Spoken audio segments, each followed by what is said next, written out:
On this vote, the yeas are 217, the nays are 205. The previous question is ordered. The question is on the adoption of the resolution. Those in favor say aye. Those opposed say nay. It's the opinion of the chair. The ayes have it. Sure. The gentleman from Texas is recognized. On that, I ask for the yeas and nays. Pursuant to Section 3S of the House Resolution 8, the yeas and nays are ordered. Members will record their votes by electronic device. This is a 5-minute vote.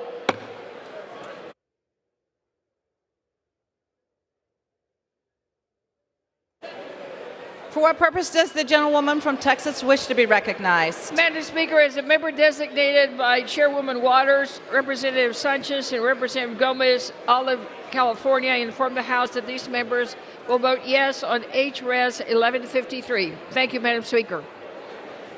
For what purpose does the gentleman from California wish to be recognized? Madam Speaker, as the member designated by Mr. Calvert of California pursuant to House Resolution 8, I inform the House that Mr. Calvert will vote no on H.Res. 1153. As the member designated by Ms. Kim of California pursuant to House Resolution 8, I inform the House that Ms. Kim will vote no on H.Res. 1153. Does the gentlewoman from Illinois seek recognition? As the member designated by Ms. Sewell of Alabama, I inform the House that Ms. Sewell will vote yes on H.R. 1153. For what purpose does the gentleman from Indiana seek recognition? Madam Speaker, as a member designated by Ms. Walorski of Indiana and Ms. Sparts of Indiana, I inform the House that both Ms. Walorski and Ms. Sparts will vote no on the rule. Go ahead and do it now.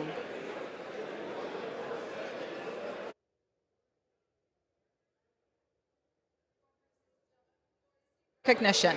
Madam Speaker, as a member designated by Ms. Mace of South Carolina, I inform the House that Ms. Mace will vote no on the rule.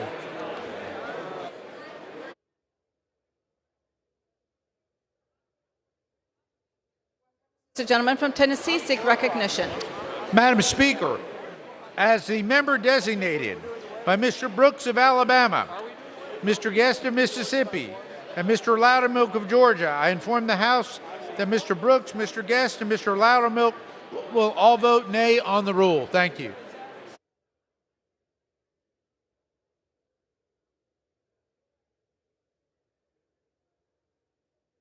The gentleman from Florida seek recognition.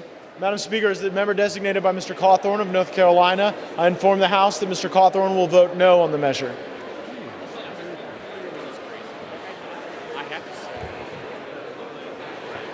For what purpose does the gentleman from Texas seek recognition? Madam Georgia Speaker, as the member designated by Mr. Van Taylor, I'd like to inform the House that Mr. Van Taylor will be voting nay on the rule. Thank you.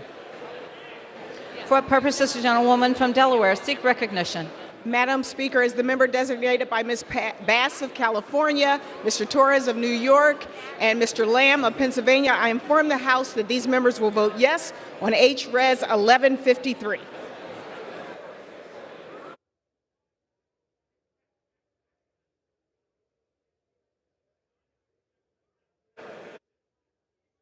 For what purpose does the gentleman from Virginia seek recognition? Madam Speaker, as a member designated by Mr. Evans, Ms. Barragan, Mr. Ryan, Mr. Swazi, Ms. Moore, Mr. Sherman, Mr. McKeechin, and Mr. Lowenthal, I inform the House that these 8 members will vote yes on H.Res. 1153. Does the gentleman from Illinois seek recognition? Madam Speaker, as the member designated by Mr. Johnson of South Dakota, I inform the House that Mr. Johnson will vote no on the rule. Purpose does the gentleman from Florida seek recognition? Madam Speaker, as the member designated by Mr. Cardenas, I inform the House that Mr. Cardenas will vote yea on H.Res. 1153.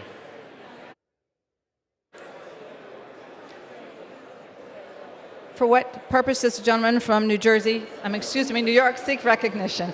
The member designated by Chairwoman Eddie Bernice Johnson, I inform the House that Chairwoman Johnson will vote yea on H.Res. 1153.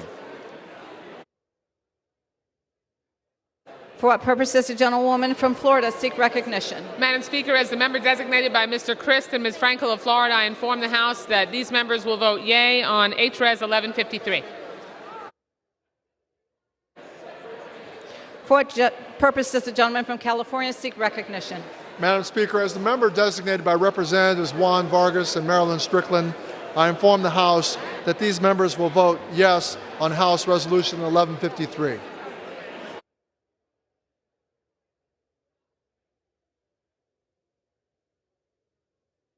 Does the gentleman from California seek recognition?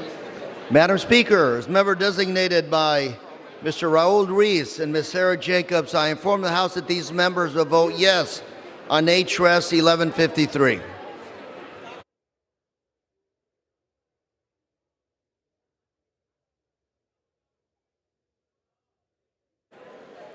For what purpose does the gentlewoman from Ohio seek recognition?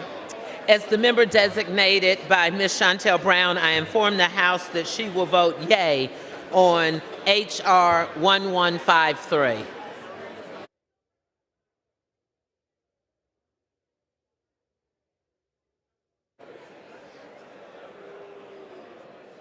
For what purpose does the gentleman from Texas seek recognition? As a member designated by Mr. Swalwell of California, I inform the House that Mr. Swalwell will vote yay on House Res 1153.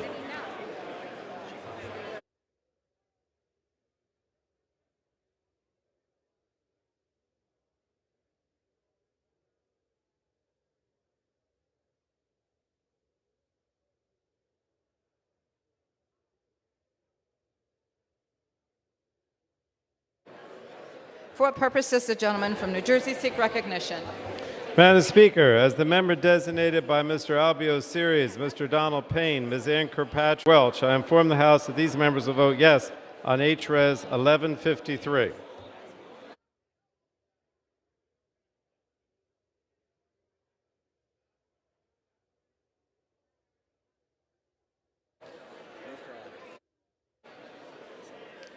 For what purpose does the gentlewoman from North Carolina seek recognition? Madam Speaker, as the member designated by Mr. Price, I inform the House that Mr. Price will vote yea on HRES 1153.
For what purpose does the gentleman from Colorado seek recognition?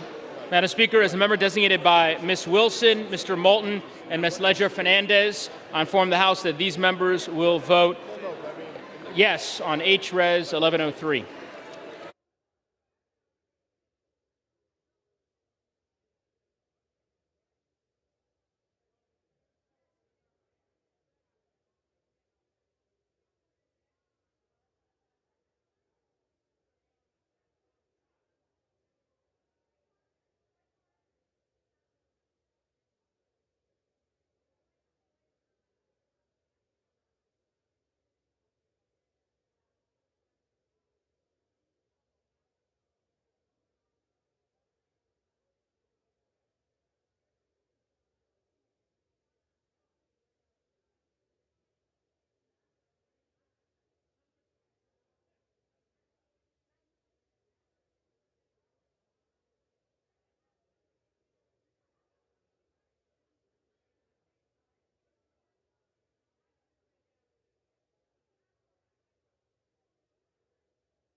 On this vote, the yeas are 218 and the nays are 205. The resolution is adopted. Without objection, the motion to reconsider is laid on the table.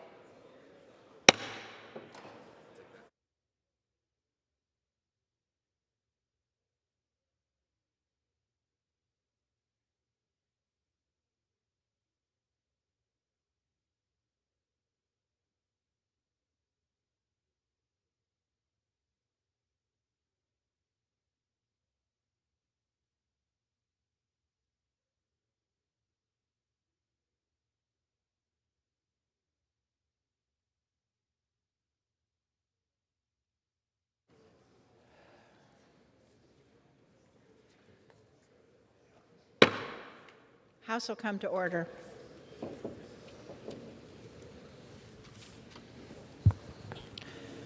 For what purpose does the gentleman from New York rise?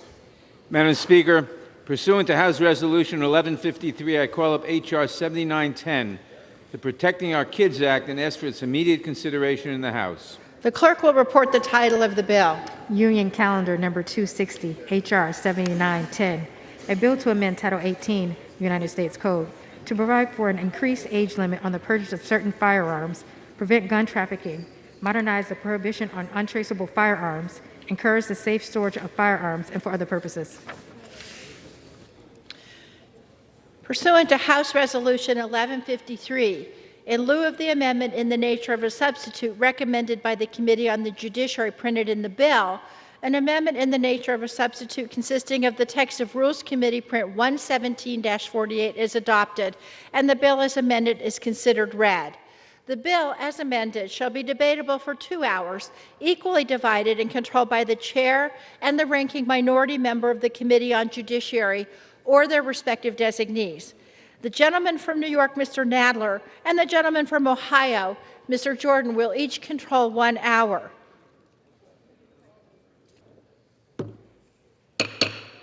The House will come to order. Chair recognizes the gentleman from New York. Madam Speaker, I ask unanimous consent that all members may have 5 legislative days in which to revise and extend their remarks and insert extraneous material on H.R. 7910. Without objection, so ordered. Madam Speaker, I now yield 1 minute to the distinguished Speaker of the House, Madam Pelosi. Speaker of the House is recognized. Thank you, Madam Speaker. I thank the gentleman for yielding and commend him for his leadership in bringing this important legislation to the floor. Protecting our kids. What could be more important than that? And I thank you for channeling the ideas and enthusiasms of so many members on both sides of the aisle to bring this bipartisan legislation to the floor. Thank you, Mr. Nadler, for your leadership. I thank the task force led Mr. Mike Thompson of California for his important work advancing the background check bipartisan legislation, as well as Mr. Clyburn for his legislation that's already over on the Senate side. But today we are doing more. Today we were called to action by our colleague Lucy McBath, who told us that today we must make history to protect the children. And we are going to make history by making progress. So I thank all of our members, so many members who have been so important to this legislation. I want to thank you on behalf of the courageous survivors of gun violence who have spoken out of respect for those who lost their lives and with appreciation for the gravity of this issue that we come and be at this floor. Madam Speaker, as the families in Buffalo to Uvalde bury their lost ones, even more communities have been hit by gun violence. Just last weekend, Americans watched in horror as at least 13 mass shootings unfolded across the country, from Philadelphia to Chattanooga to Phoenix to Grand Rapids.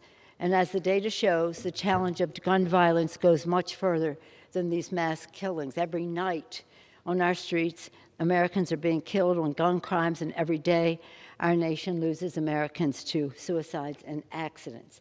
This is a tragic daily massacre which rarely makes the headlines or evening news, but it is there. So here we are for the children. When those who were advocating gun violence or perpetrating it went into the classrooms, they crossed a line. It was terrible, the gun violence that we have in our country, but that they would go into Newtown and shoot little children who are barely out of diapers. And again now in Texas, these beautiful children in elementary school, and everything that happened in between. It was an assault on the culture of our country, that our children would not be able to go to school without fear or concern about their safety. Our children are, as President Kennedy said, our greatest resource and our best hope for the future. They are our precious treasure. And everything we do is for the children. And for the children, we must stop this gun violence in our country and restore their confidence in their safety wherever they may be. So we're on a crusade for the children and, sadly now, by the children. Children testifying in committee, children coming to our events. I had last week a 5th grader coming to our Wear Orange rally that we had in California, where she said she both her mother and her father in separate gun violence incidences. In 5th grade, speaking at the podium so courageously. Children turning their grief, their experience now, not just, which would be sufficient, it would be enough to end the violence of losing a loved one, but to witness it and be a victim of it in the classroom. A crusade for the children, by the children, and of the children in terms of our motivation to stop this for our precious children. Indeed, America had lost more children from gun violence than any other cause. Does that embarrass you? To think that in our country more children have died from gun violence than any other cause? These stories are tragically all too common in America today. Countless more than those who died were forever changed by the horrors of gun violence that they saw firsthand or that they experienced in their families. It's sickening. It's sickening that our children are forced to live in this constant fear. And make no mistake, these gunmen who choose to shoot innocent children are desecrating, again, our culture, a culture where all of us, all of our kids, must and should feel safe, whether at school, in church, at the movies, or any other place. Protecting our children can and must be a unifying mission for our nation because they are, our, as I said, our national treasure. That is why, under the unyielding leadership of our chairman, Mr. Nadler, the House will pass the Protecting Our Children's Act today. This bold package includes common sense measures that will make an enormous difference to save lives. Who wouldn't vote to raise the age from 18 to 21 of a person to have a weapon of war? Who wouldn't vote to raise the age to take weapons of war out of the hands of teenagers? Who wouldn't vote to get illegal guns off of our streets by cracking down on gun trafficking, which is a danger to people but also to law enforcement? Who wouldn't vote for background checks on ghost gun purchases, which our law enforcement tells us is a major concern out there? Who wouldn't vote to protect children from stolen weapons or accidental shootings with safe storage requirements? Safe storage requirements. Who wouldn't vote to ban bump stocks? That was President Trump's executive order. Bump stocks from civilian use or outlawing high-capacity magazines designed for massacres, not for killing varmints. These measures will not only help stem the tide of mass murder, but address the equally urgent and wide range of daily gun deaths. Let us salute the many members who have worked persistently to craft this strong legislation written to earn bipartisan support of that the American people expect and deserve. Today's package is just one step in the House's relentless fight to stop the bloodshed. Our Democratic majority, as I mentioned earlier, has twice passed the Bipartisan Background Checks and the Enhanced Background Checks Act, which together would put our nation on a path toward universal background checks. Tomorrow, thanks again to Congresswoman McBath and Congressman Carbajal, we will pass the Federal Extreme Risk Protection Order Act, otherwise known as the Red Flag Act. This will help keep guns out of the hands of those who pose a threat to themselves or to others. Soon, we will vote for Mr. Cicilline's Active Shooter Alert Act to create an Amber Alert-style notification during a mass shooting, a measure widely supported by law enforcement. And the House will continue to consider additional actions we can take that have a proven record of saving lives. When I talk about these different things, people say, well, what difference is that going to make? Well, the cumulative effect is a big one. We know that there are negotiations going on in the Senate, and we are prayerful. We are prayerful about those. And hopefully we can make some advancement, because for all of us who have met again and again and again with the survivors of gun violence, some coming time and again to check up on what's happening, others new to that horrible club that none of us wants to be a member of. They just want something to happen. Years ago, when I met right away with the survivors of Pulse, I said, what can we do to make you feel, to alleviate, to be a comfort to you? And they said, just make sure it doesn't happen to someone else. That's what they said. They didn't say, I need this, I need that. They said, just make sure it doesn't happen to someone else. Right now, in the eyes of survivors, and indeed all Americans, their eyes are on us in the Congress to see whether we have the courage, the commitment, and the conviction to protect the children. For some of Congress, a moment of silence, it's good enough for them. A moment of silence. As Mr. Higgins said when he talked about Buffalo, he said, a moment of silence now, but action after. And now we are taking that action. So many of our colleagues have talked about incidences in their district, personal experiences shared by people who have been victims of gun violence. Mr. Eswell talked about what happened in his district. So many of you have come with the horror of it all, and every time it happens, it's as if it's happened for the first time because the horror is so fresh. But it's not the first time for the victims who have to relive so much of the experience.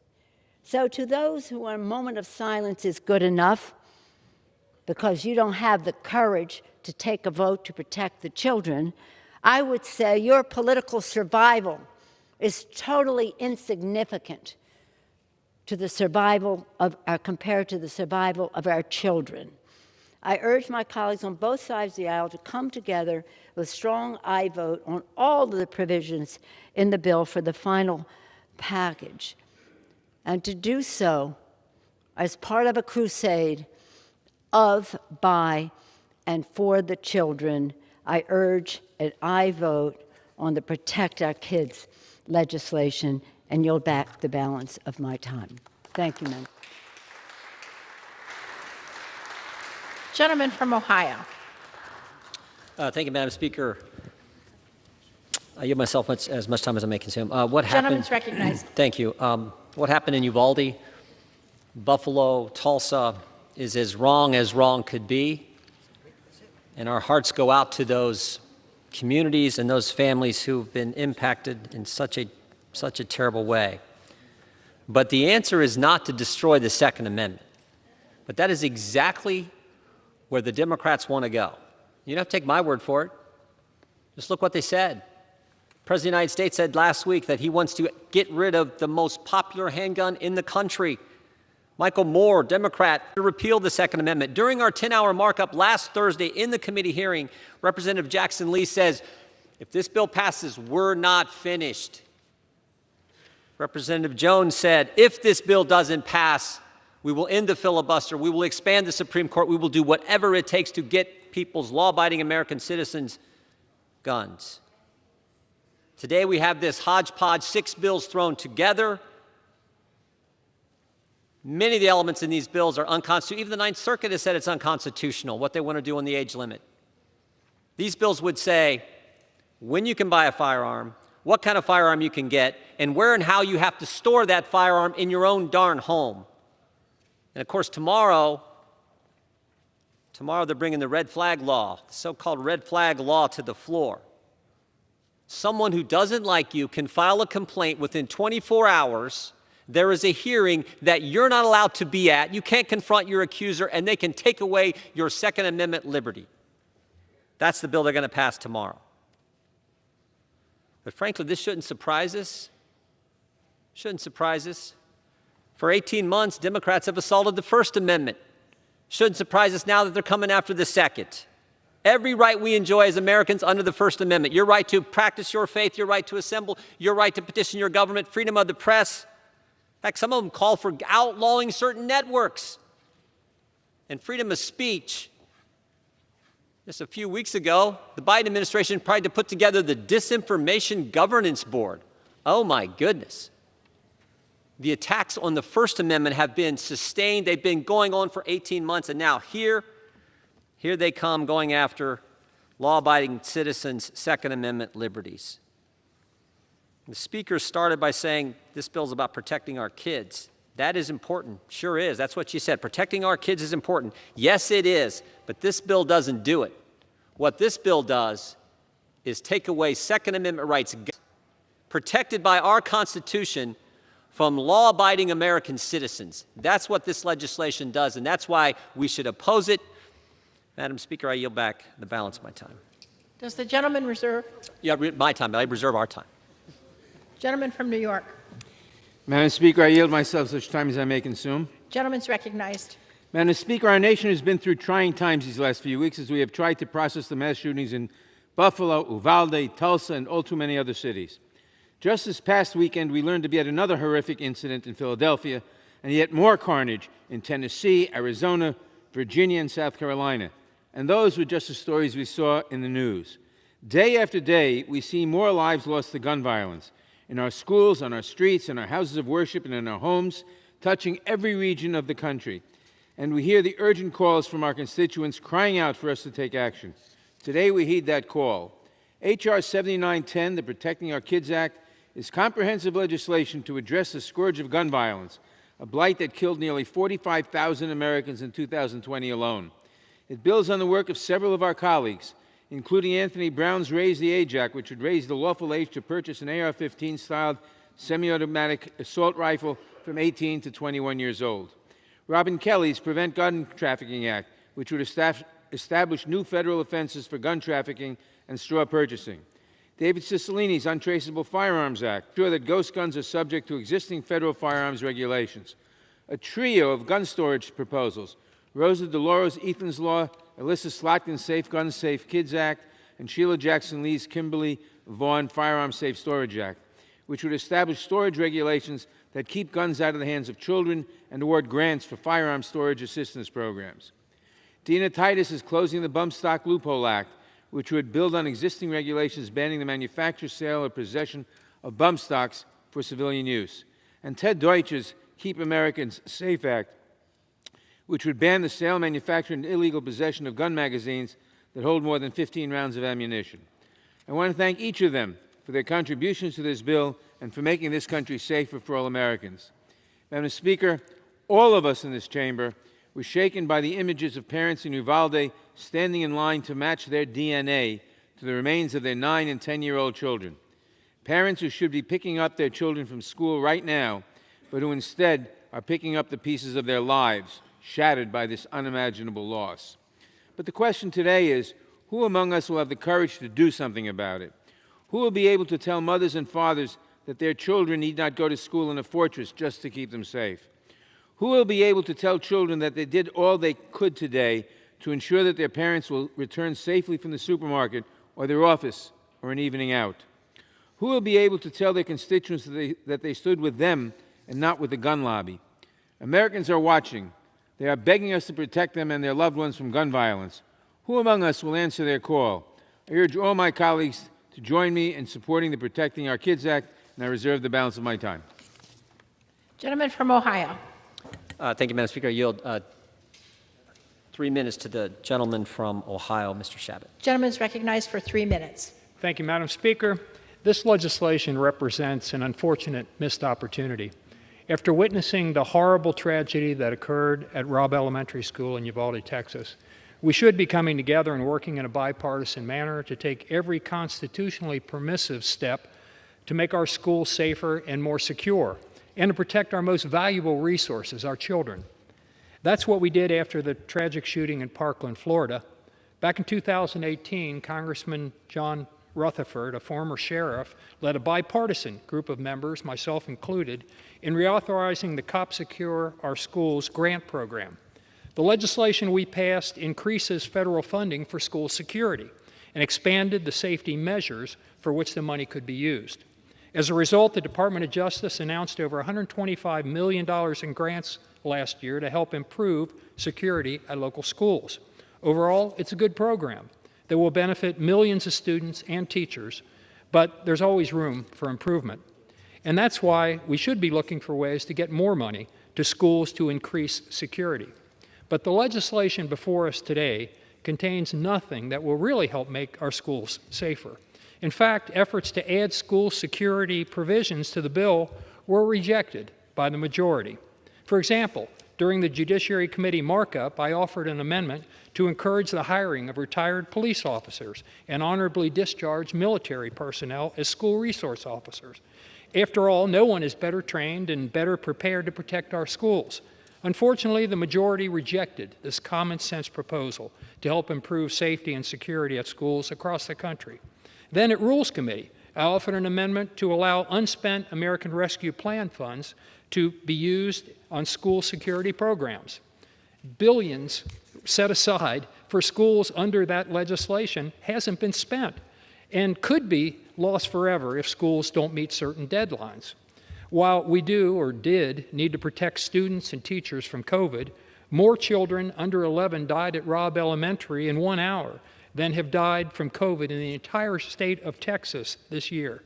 And yet we have $100 billion, billions with a B, in unspent education funds to fight COVID, while only $125 million with an M, available for school security. It seems logical that we should allow these unspent funds to be spent to protect our children and our teachers. The money could be used for metal detectors, to adapt security plans, to train school officials, to hire school resource officers, including, as I mentioned, retired police officers, and to help identify students with mental health issues and get those students the treatment that they need. And yet this common sense amendment, too, was rejected by the majority. Instead of school security measures, we unfortunately have a bill full of likely unconstitutional provisions that won't pass the Senate anyway. The crux of my argument against this legislation, the majority is acting quickly. Gentleman's time's expired. When they ought to be doing the right thing. I yield back. Gentleman from New York. Madam Speaker, I now yield 2 minutes to the distinguished gentlelady from Texas, a co-sponsor of the bill and a member of the Judiciary Committee, Ms. Jackson Lee. Gentlelady is recognized for 2 minutes.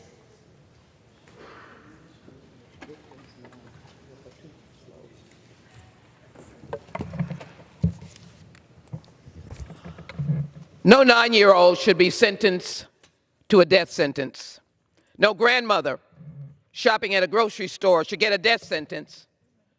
And no mother who testified today should lose her son. Vicious gun violence that has no rhyme and no reason. Yes, I am excited about this historic moment.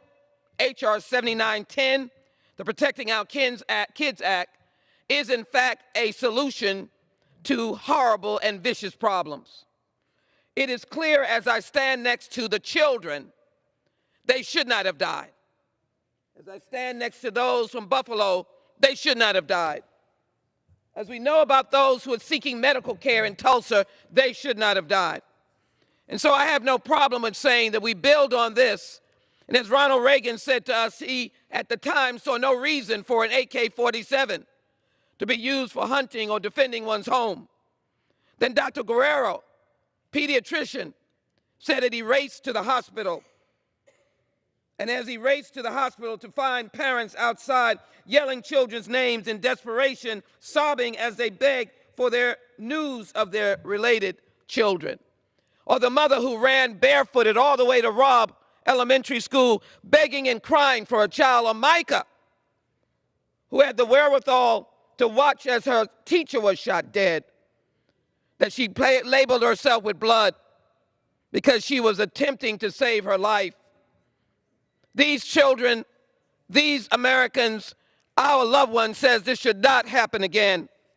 And so this bill that has a package of storage bills, that has a package of munitions, that deals with the age, deals with a number of items, trafficking, ghost guns, bump action, this is a way to go. And I hope as we go in the future, we are not afraid of a 7-day waiting period or an assault weapon ban. Expired. This, I believe, is the way to go. 15 seconds. Generally is recognized for 15 seconds. I thank the chairman. This is a way to go. I thank the chairman. I thank Chairman Thompson, Chairman Nadler. This is a way to go. Should they be given a death sentence, where is the responsible gun owners that can stand with me and declare that they should live? You're out there, Republicans and Democrats, humanity. Generally, time's expired. Gentleman from Ohio. Thank you, Madam Chair. I yield 2 minutes to my friend from Florida, Mr. Gates. Gentleman's recognized for 2 minutes. Speaker Pelosi tells us she's on a crusade for the children.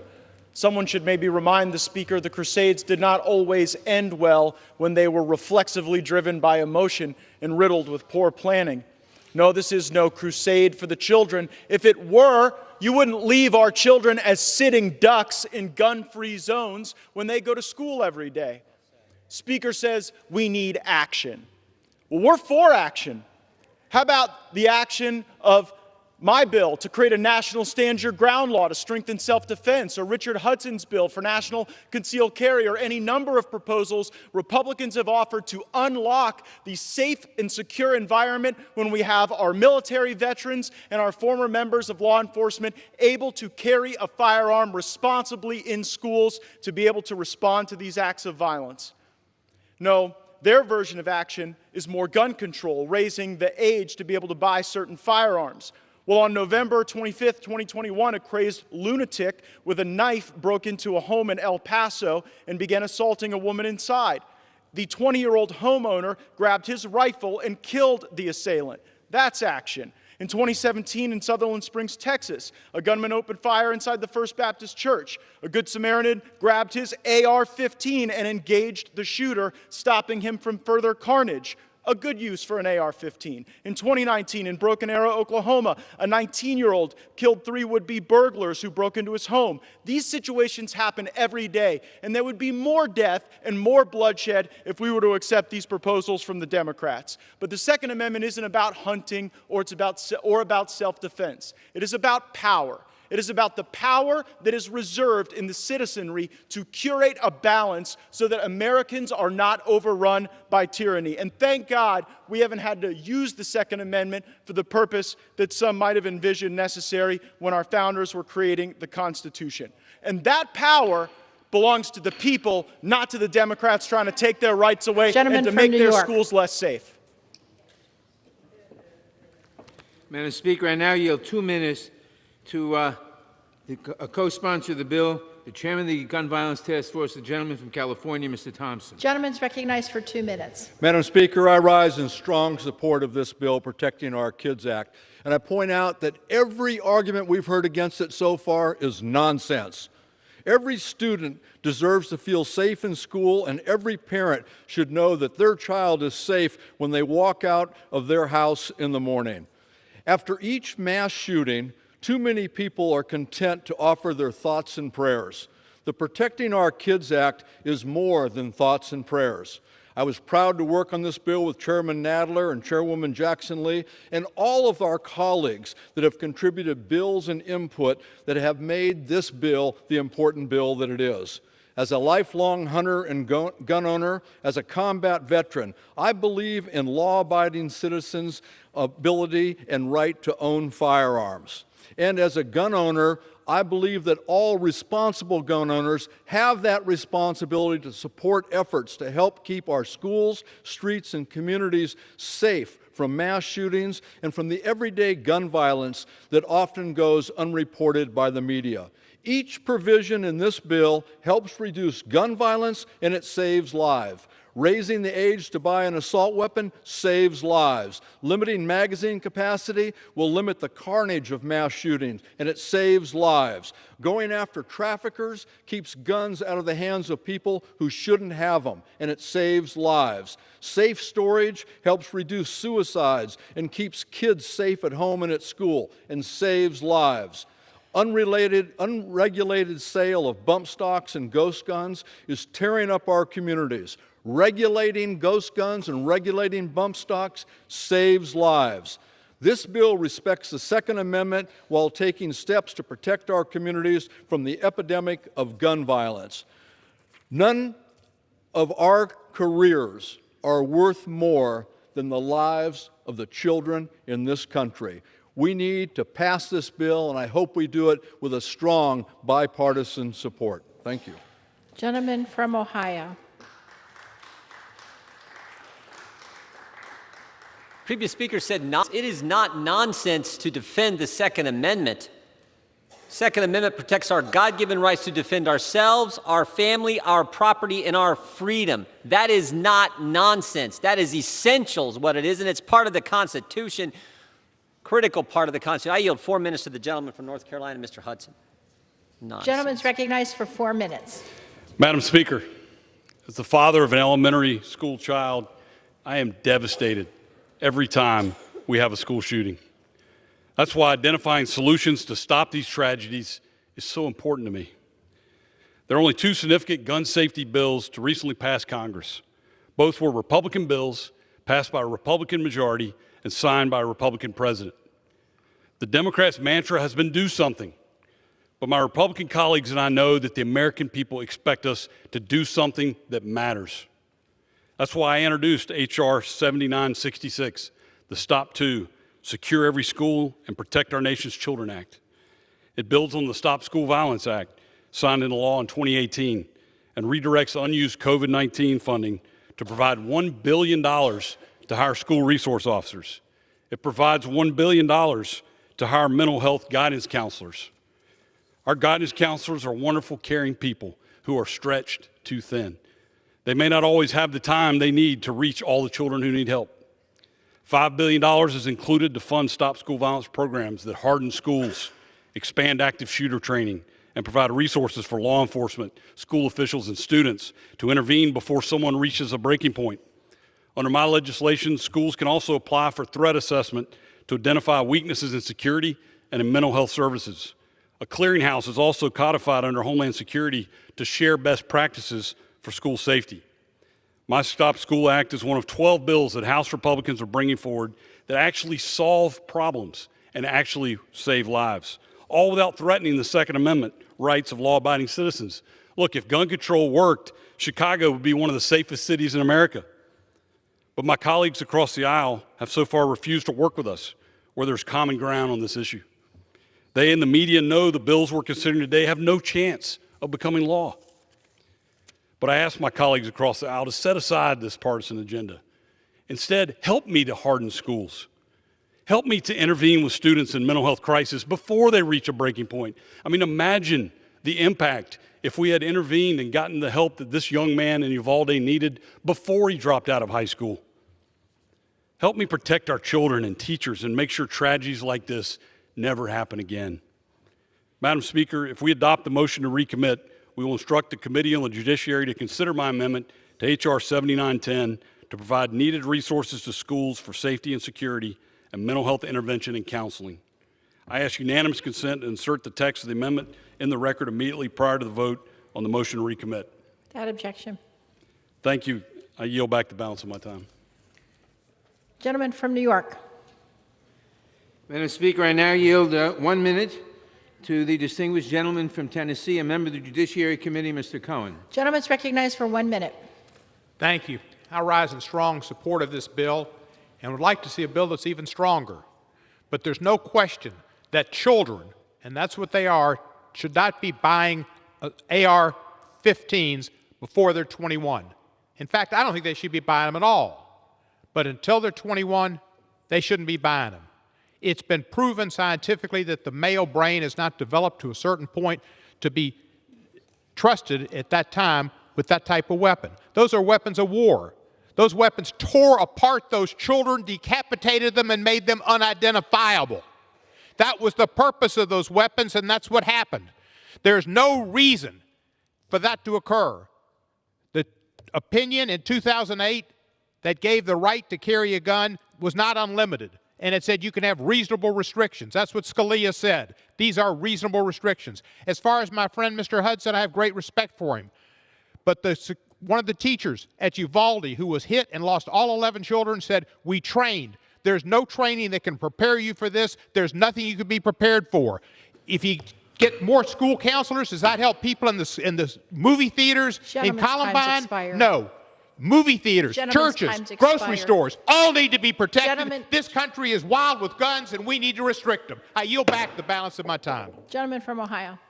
Thank you, Madam Speaker. I yield 3 minutes to my friend from Texas, Mr. Gomer. 3 minutes. Is it 3 minutes? 3 minutes, yes. Gentleman's recognized for 3 minutes. Thank you, Madam Speaker. It's been difficult in debate last week and even today to be told that we have no courage, that Democrats, we were told in debate last week, don't want to hear any more about social media, violent video games, Hollywood, mental illness, and they sure don't want to hear any more about prayers. They're disgusted hearing about prayers, don't want to hear any more about fatherlessness, drug use. Look, maybe if we heard more prayers from leaders of this country instead of taking God's name in vain, we wouldn't have the mass killings like we didn't have before prayer was eliminated from school.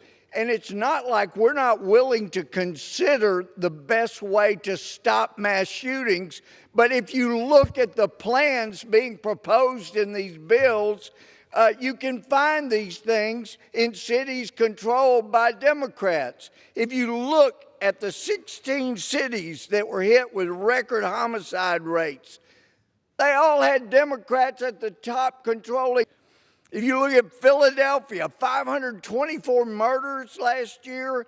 Austin, Texas had a record 88. Indianapolis, 258. Albuquerque, 107. Columbus, Ohio, 179. Jackson, Mississippi, 129.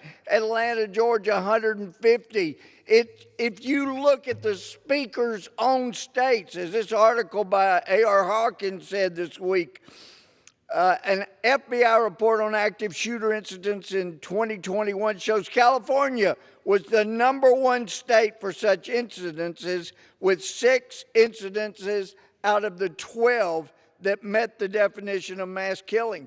California has universal background checks, assault weapons ban, high-capacity magazine ban, 10-day waiting period on gun purchases, red flag laws, gun registration requirements, good cause requirement for concealed carry. And what is the response we got in debate last week about you ought to have due process? We're told, oh, they get due process. Look at the bill. What the Democrats call due process is just like the January 6th committee. It's not due process. It's not bipartisan. They have only one side that's heard at the hearing, and the people that want to take away your gun, they don't get to be there. So the husband can rush in and claim the battered wife as a threat. That's enough to get her eliminated from being able to use a weapon or have a weapon. These are not the ways to fix things. And for people that are okay with late-term abortions and ripping the arms and legs off of children that feel the pain and then crushing the skulls, it's desensitizing and it's not well received. Yield back. Gentleman from New York. Madam Speaker, I now yield 1 minute to a member of the Judiciary Committee, the gentleman from Georgia, Mr. Johnson. Gentleman's recognized for 1 minute. Thank you, Madam Speaker. How free are we as Americans if we are holed up in our homes, shell-shocked by gun violence? We should not have to live like that. We shouldn't have to live tormented by the need to buy yet another gun more powerful than the one our neighbor purchased last week. That's not freedom. And our kids deserve better. The old and tired NRA Republican Party philosophy, which is that the only way to stop a bad guy is a good guy with a gun, has not and will not work. In Uvalde, 19 good guys with guns didn't stop the killer of 19 school kids and 2 teachers. We've done it the Republican way for far too long now. And for the sake of the kids, it's time to do something different. Today, the good guys in the House will stand up to the NRA and pass Common Sense Protecting Our Kids Act, and with that, I yield back. Gentleman from Ohio. Madam Chair, we reserve. Gentleman reserves. Gentleman from New York. Madam Speaker, I ask unanimous consent to insert into the record a May 31st, 2022 New York Times article entitled "California is America's Toughest Gun Laws and They Work." Madam Speaker, the evidence doesn't lie. California's rate of Without firearm objection. mortality is among the nation's lowest, with 8.5 gun deaths per 100,000 people, compared with 13.7 per 100,000 nationally and 14.2% per 100,000 in Texas. Gun safety laws work. It's that simple. I now yield 1 minute to the distinguished Majority Leader of the House, Mr. Hoyer. Majority Leader is recognized for 1 minute. Thank the gentleman for yielding. This is an emotional debate. It's an emotional debate because we lose on a daily basis family members, neighbors, friends, fellow citizens to a bullet or multiple bullets, killed by a gun. I do not subscribe to the theory that some promote that the more guns we have, the safer we'll be. I believe that is somewhat like the OK Corral theory, that if you have a faster gun, that you will be safe. Eventually, somebody will have a faster, bigger, more surprising gun than we. Madam Speaker, like all Americans, I found the mass shooting at Uvalde, Texas, heart-wrenching, tragic, and unacceptable. Although the news was excruciating to watch, it was anything but surprising given our history with deadly firearms. Sadly, we didn't even have time to mourn the 19 children and 2 teachers who were killed in Uvalde before news broke of another mass shooting. Over and over and over and over and over and over again.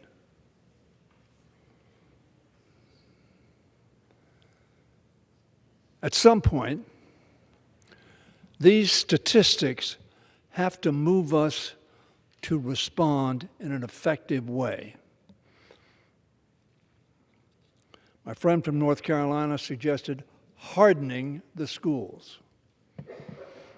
We have hardened this chamber over the objections of some.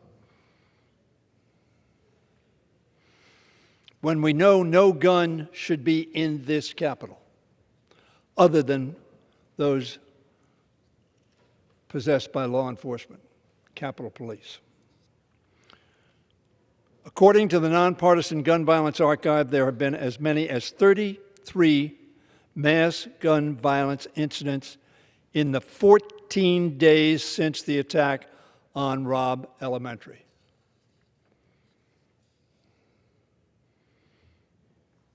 We have more guns in this country than any other nation on earth.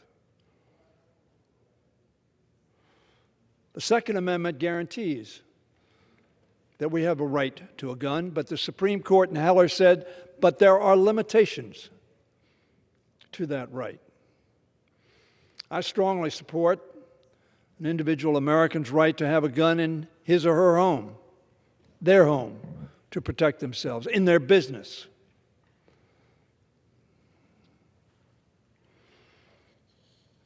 But the court said, be reasonable. In the past week alone, we have seen mass shootings in Chattanooga, Tennessee. Past week, 7 days. In Philadelphia, Pennsylvania, and Tulsa, Oklahoma.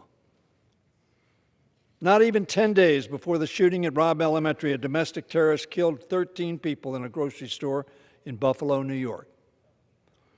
In every corner of this country, Americans are begging Congress to protect our kids and our people. Many of us like to say, this is the people's house.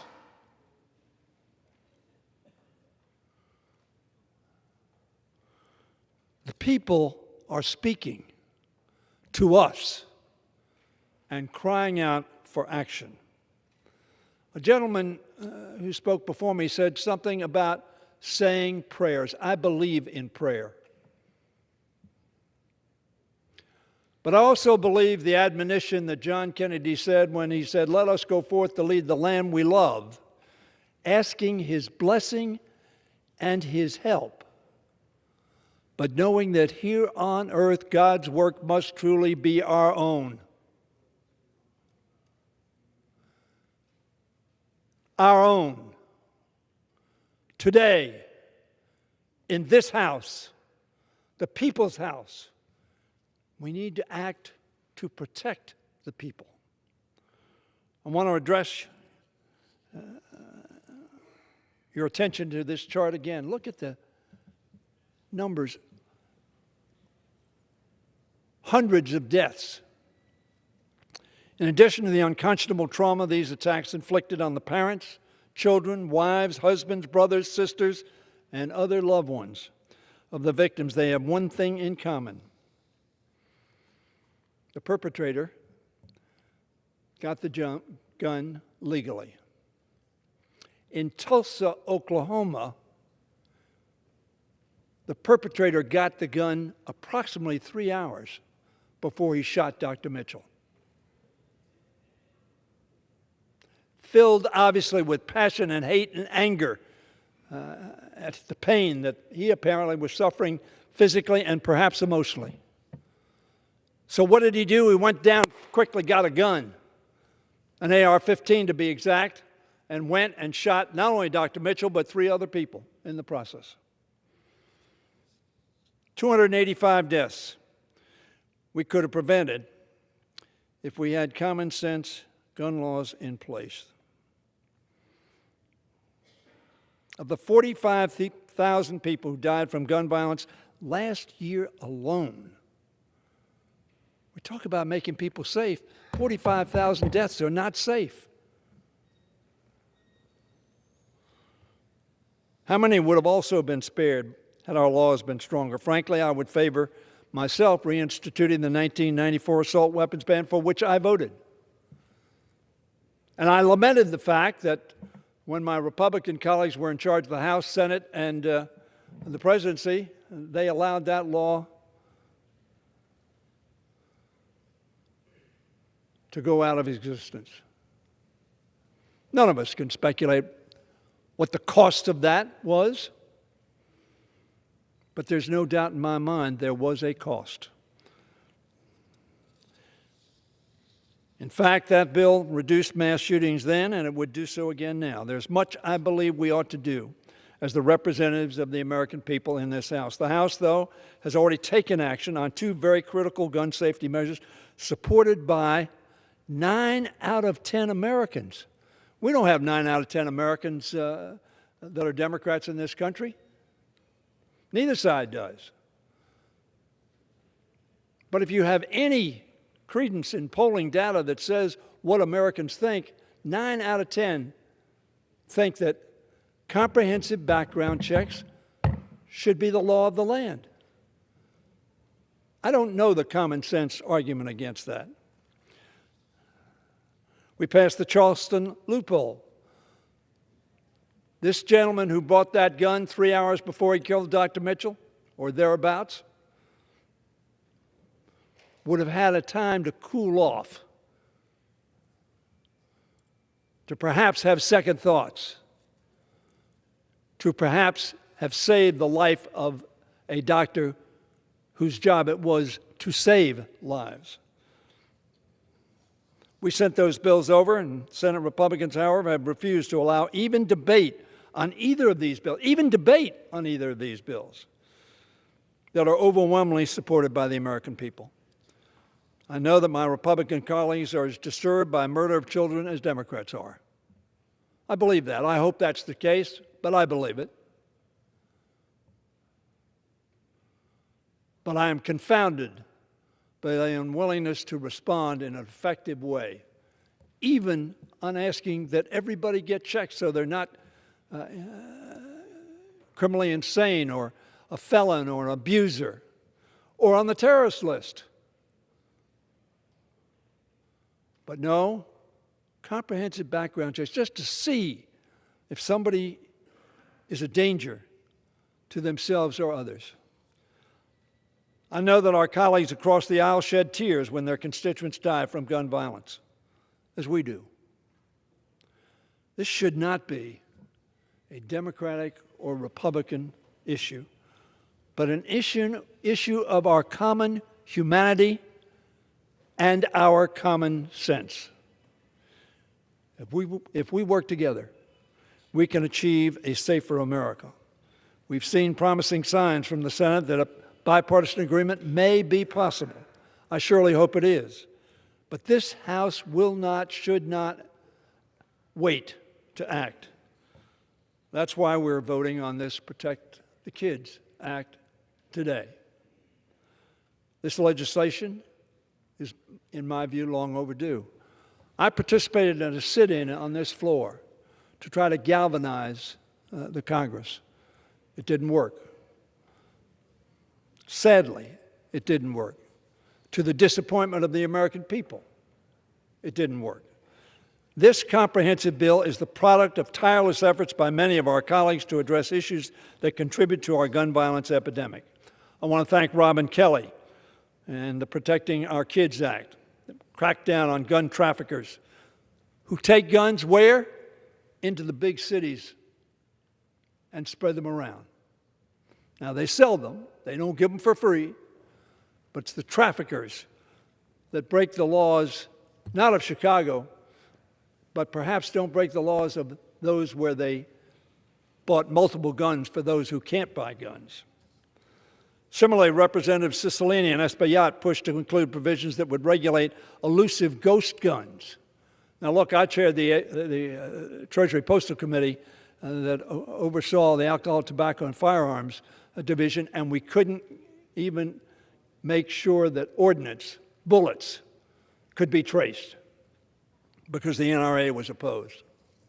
Representative Titus ensured that it would be ban bump stocks, a weapon component that allowed a gunman to kill 60 people in Las Vegas in 2017 and wound hundreds more.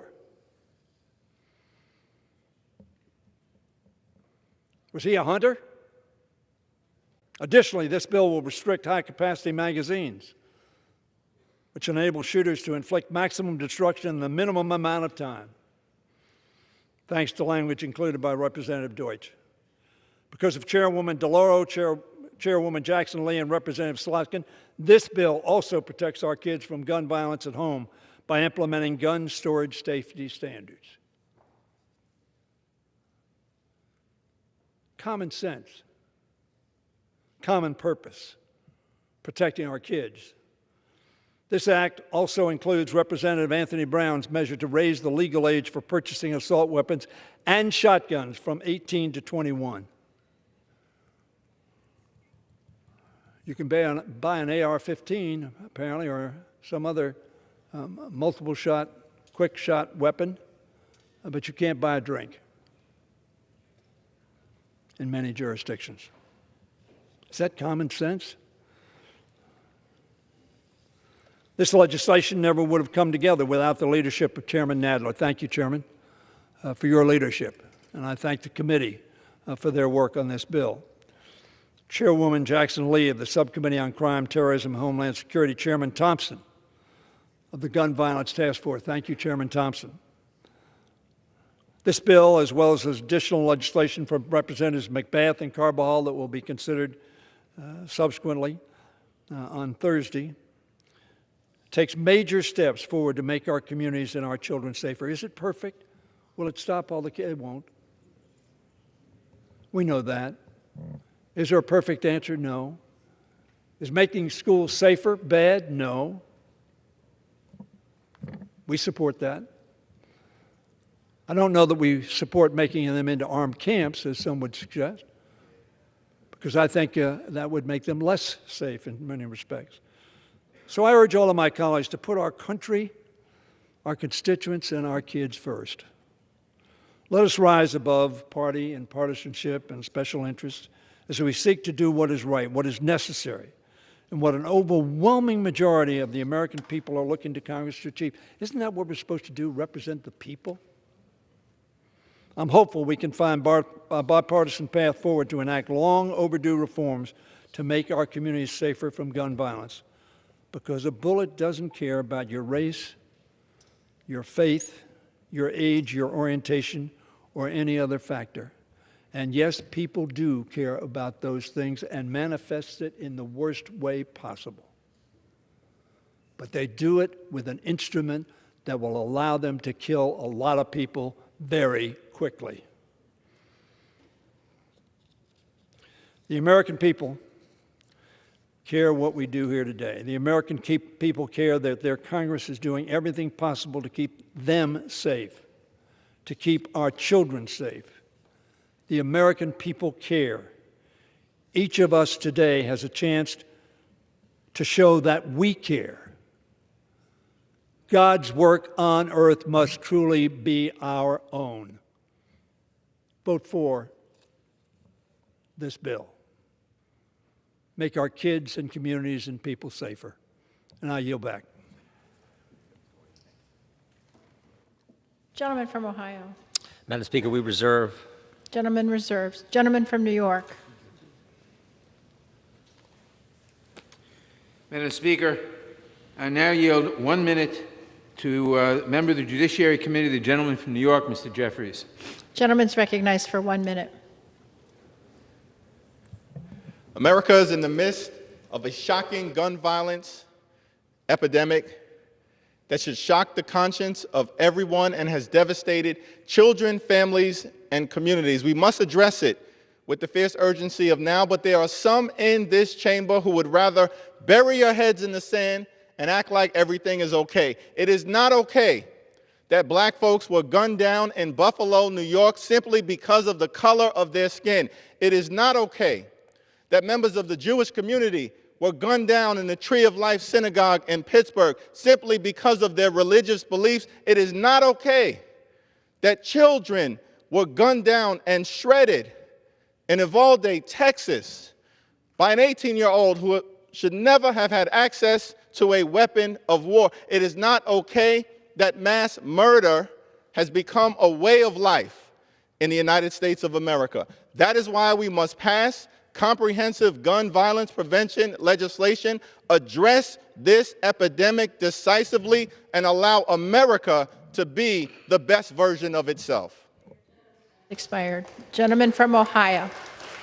Thank you, Madam Speaker. I yield 4 minutes to the gentleman from Kentucky, Mr. Massey. Gentleman's recognized for 4 minutes. Today we're debating 6 gun control provisions in one. Why are there 6 bills in here? Because none of them work. But you can't take 6 bills that don't work and put them together and make one that does. It doesn't work that way. These are unserious, unconstitutional, and most troubling, dangerous provisions. 6 titles in this bill, and they all suffer the same inherent problem that gun control suffers when we pass it here in these legislatures. And that problem is Criminals do not obey the law. They're going to love some of these laws, though. Let's take, for instance, the so-called safe storage provisions in here. Home invaders are going to love the fact that Congress has now told you, you need to lock up your gun in your house. How are you going to defend yourself when your guns are locked up? This is dangerous. It's also unconstitutional. The Supreme Court already ruled in Heller that it's unconstitutional to require Dick Heller to keep his gun disassembled and unloaded in his house. That violates the Second Amendment. Think about the provision to raise the age to 21 to buy a long gun. That includes rifles and shotguns, not just a handgun, which is already impermissible. This is unconstitutional and it's immoral. Why is it immoral? Because we're telling 18, 19, and 20-year-olds to register for the draft. You can go die for your country. We expect you to defend us, but we're not going to give you the tools to defend yourself and your family. I offered an amendment in committee that would let the spouse of an somebody in the armed services serving overseas acquire the means of self-defense while her husband is serving overseas. Let her defend her and her children. Just because she's 18, 19, or 20 and her husband is serving, she shouldn't be defenseless. The Democrats voted it down in committee.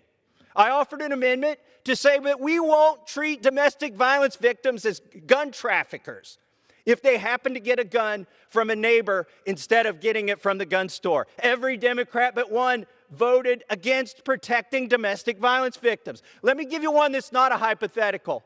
My dear friend Nikki Gosser, who worked in my congressional office, watched her husband murdered in front of her in a gun-free zone because she followed the law. She had a licensed registered firearm, and in a moment she regrets to this day she left it in her car because she knew the law said not to bring it in there, but her stalker knew she wasn't going to have a gun. Her stalker murdered her husband in front of her. Criminals don't follow the law. So let's do the one serious thing we could do. Why must children keep dying? Let's quit advertising our schools as soft targets. Let's quit saying that these are gun-free zones and that these kids are sitting ducks. In 1990, Congress did another knee-jerk reaction that has cost more lives than it's saved. It's called the 1990 Gun-Free School Zone Act. Fortunately, some states and school districts have had the wisdom to override this provision. And guess what? We don't have to guess. Does hardening our schools work? Does letting trained teachers and professional staff carry, does it protect children? We know it does, because in every single school district, every school that has allowed them to carry, there hasn't just been no mass shootings, there hasn't been a single shooting. Why? Because these insane individuals, they seek one thing. They seek some twisted version of glory, which involves a body count. And they know they will not achieve that if they walk into that school and the first thing they see when they whip out their gun is a staff member who is armed and trained, and they die unceremoniously. That's what they deserve. Put 3 of those on the news and you could stop this. So we should quit advertising our schools, quit making that the federal default, that they are sitting ducks. Gentleman's time's I urge my colleagues to vote against these 6 provisions and yield back the balance of my time. Madam Speaker, I now yield 2 minutes to a member of the Judiciary Committee, the distinguished gentleman from Rhode Island, Mr. Cicilline. Gentleman's recognized for 2 minutes. Madam Speaker, almost 6 years ago, I sat down right here on this floor with the late, great John Lewis and so many colleagues to protest the Republicans' unwillingness to take up gun safety legislation after the Orlando shooting at the Pulse nightclub. We promised to the American people that if we were given the majority, we would deliver on gun safety legislation. Last year, we passed bills for expanded criminal background checks and to close the Charleston loophole to ensure criminals can't buy firearms. And today, we'll pass groundbreaking legislation to address gun violence and the epidemic of gun violence in our country. Gun violence is the crisis of this generation. There isn't a person in this country that isn't affected by gun violence. It doesn't matter if you're rich or poor, in a city or suburb, young or old. We are all a text message away from this happening to any one of us. In the last 159 days alone, we've We've had more than 240 mass shootings in this country, almost 19,000 dead from guns, and 27 school shootings. Children killed in Uvalde, Parkland, San Diego, and many more places across the country. Enough is enough. It's time to do something. Every minute we wait, every minute we fail to act, we sentence more Americans and more children to death by guns in this country. The Protect Our Kids Act is a smart, common sense package that will save lives. I urge my colleagues to take this first step with us. Help reduce gun violence in this country. Protect your constituents from the gun violence that is ravaging communities all across America. And we can't stop here. This is a great bill. There's a lot more work to be done to make certain that kids and all the members of our community are safe. But have the courage to stand up. Actually, it doesn't take a lot of courage. Do your job. Protect your constituents from these horrific, horrific acts of gun violence. Vote yes on this legislation. And with that, Madam Speaker, I yield back. Members are directed to address their remarks to the chair. Gentleman from Ohio. Thank you, Madam Speaker. I yield 3 minutes to the gentleman from Arizona, Mr. Biggs. Gentleman's recognized for 3 minutes. I thank the gentleman for yielding. I oppose H.R. 7910, the Democrats' latest gun control effort. Supporters of this bill do not want to protect America's Second Amendment rights because they don't care about Second Amendment rights. Instead of addressing the societal issues that have been caused by decades of progressive left-wing policies that have assaulted the American family and American society, they want to ban guns. They ignore the fact that many of the cities with the most restrictive gun control laws also have the highest levels of crime. They simply do not acknowledge that they don't believe in the Second Amendment. But let's talk about what Republicans have proposed, because Republicans have proposed many efforts. You just heard from Mr. Massey, one of his. But here's what you don't hear. I listened very carefully to the majority leader. He was enumerating through polls. But guess what? The majority of Americans believe schools would be safer if teachers were given options to carry a firearm. That comes from The Economist, the latest Economist poll last week. A similar Rasmussen poll, 62% are safer with an armed guard. Utah allows teachers to carry a concealed weapon. They not only have not had a mass shooting, they've never had a shooting since that law's been in place. Justice Scalia said in his Heller opinion that the very text of the Second Amendment implicitly recognizes the preexistence of the right, the Second Amendment right, and declares only that it shall not be infringed. This is not a right granted by the Constitution. Neither is it in any manner dependent upon that instrument for its existence. The Second Amendment simply declares that it shall not be infringed, but that's exactly what your bills do. The Republicans have also said, let's harden the schools. Look, you've got $122 billion that you gave in relief, COVID relief to K-12. More than 90% of it remains unused. And you say, well, that we don't want to talk about doors. What do? We hide behind doors because they work. You can harden schools and make them work. You can arm guards and make them work and make children safer. We all condemn the acts of violence that have occurred throughout our country, but the answer cannot be restricting America's right to protect themselves. Every day Americans use guns to protect themselves and their families. This bill will make it harder for Americans to do this. That is an inconvenient fact that my colleagues across the aisle simply can't and choose not to address. Last week at markup, Democrats repeatedly claimed that good guys with guns do not stop bad guys with guns. But Congressman Massey read a long list of incidents of good guys using guns to stop bad guys, but that list was ignored. I'll give you one. In Charleston, West Virginia, a woman with a 9mm handgun stopped a shooter, shooting into a crowd with an AR-15. Here's one. Stephen Williford stopped the shooting at a church in Sutherland Springs. I urge you to vote no.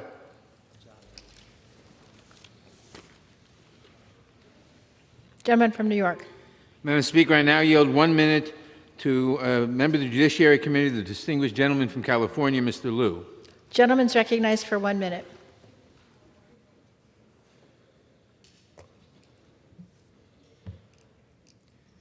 When I served in the U.S. military, I was trained on firearms.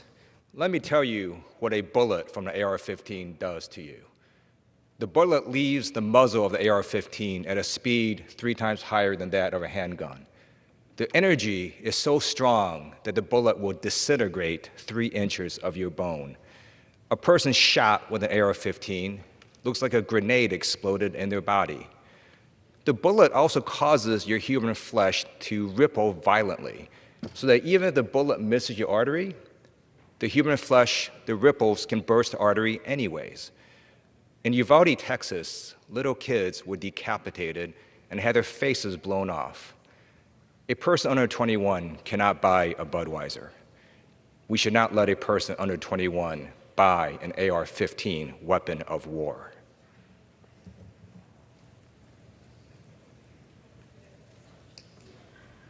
Gentleman from Ohio. Madam Chair, we reserve. Gentleman from New York. Madam Speaker, I now yield 1 minute to a member of the Judiciary Committee, the distinguished gentlelady from Washington, Ms. Jayapal. Gentlelady is recognized for 1 minute.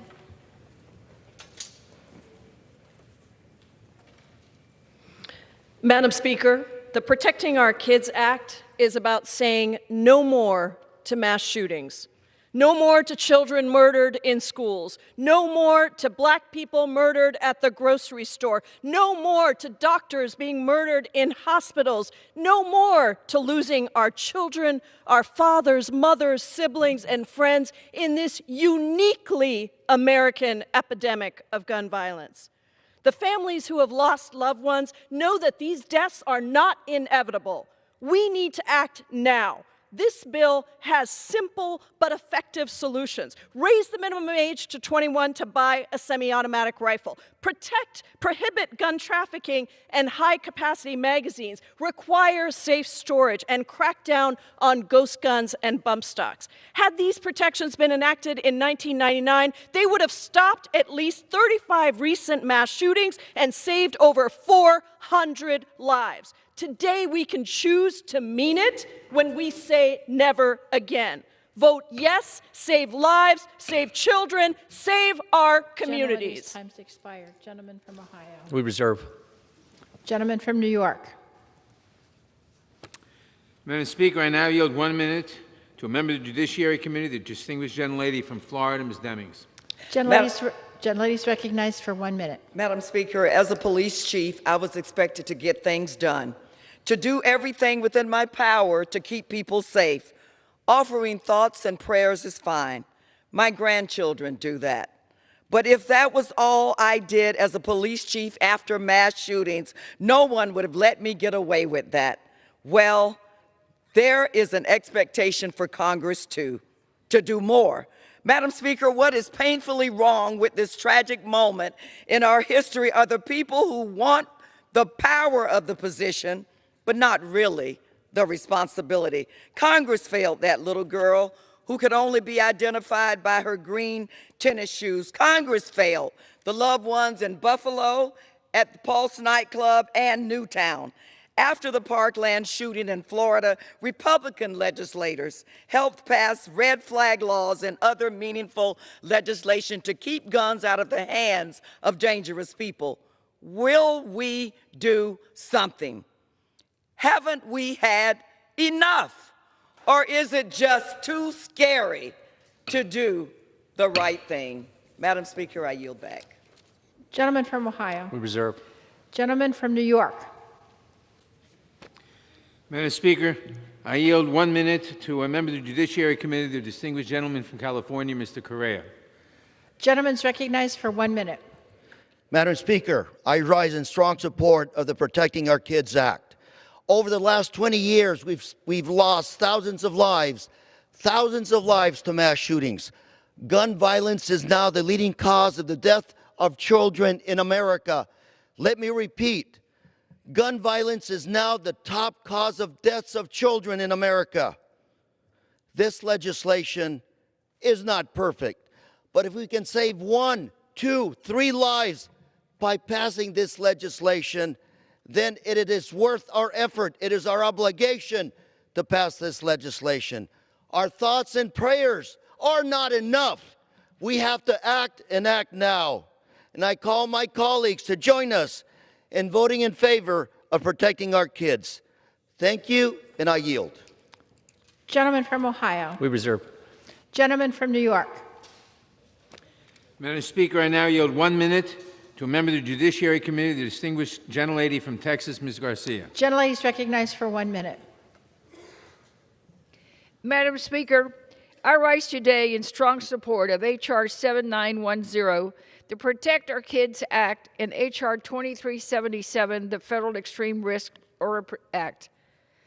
In Texas, our souls are crushed and our hearts are still broken. We stand in solidarity with our friends and neighbors in Uvalde and communities across the nation mourning the lives of those who have lost their lives to gun violence. Empathy, love, and morality are calling upon us to pass these bills that are common sense legislation to reduce gun violence and save children's lives. Let's not be deceived by the absurd proposition to arm our teachers and schools. Let's let schools be schools. A teacher should be armed with books, not guns. Children need to focus on learning the ABCs, not how to dodge bullets. I urge my colleagues across the aisle to consult their conscience, not the NRA, and vote yes on these measures. Thank you, and I yield back. Gentleman from Ohio. Gentleman from New York. Madam Speaker, how much time does each side have remaining? Gentleman from New York has 40½ minutes. Gentleman from Ohio has 38½ minutes. Thank you, Madam Speaker. Madam Speaker, I now yield 1 minute to a member of the Judiciary Committee, the distinguished gentleman from Colorado, Mr. Neguse. Gentleman's recognized for 1 minute. Madam Speaker, I rise today not to offer my words, but the words of a brave Coloradan, Tom Mauser. Tom's son, Daniel, was murdered at Columbine High School 23 years ago in 1999. He was 15 years old, the same age as me. Tom shared with me that in the weeks before his death, Daniel asked him, "Dad, did you know there are loopholes in the Brady Bill?"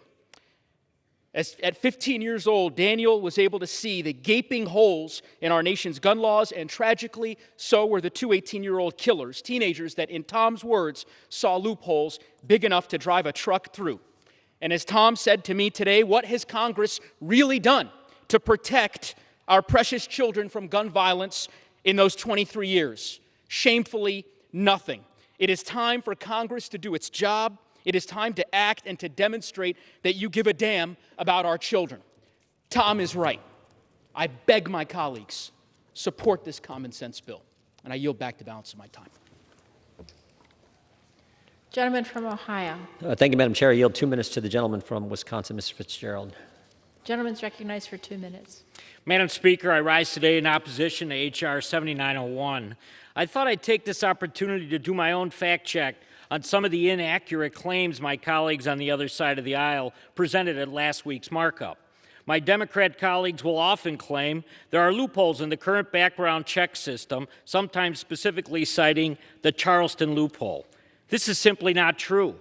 Federal firearms licensees cannot transfer a firearm without performing a background check on the purchaser.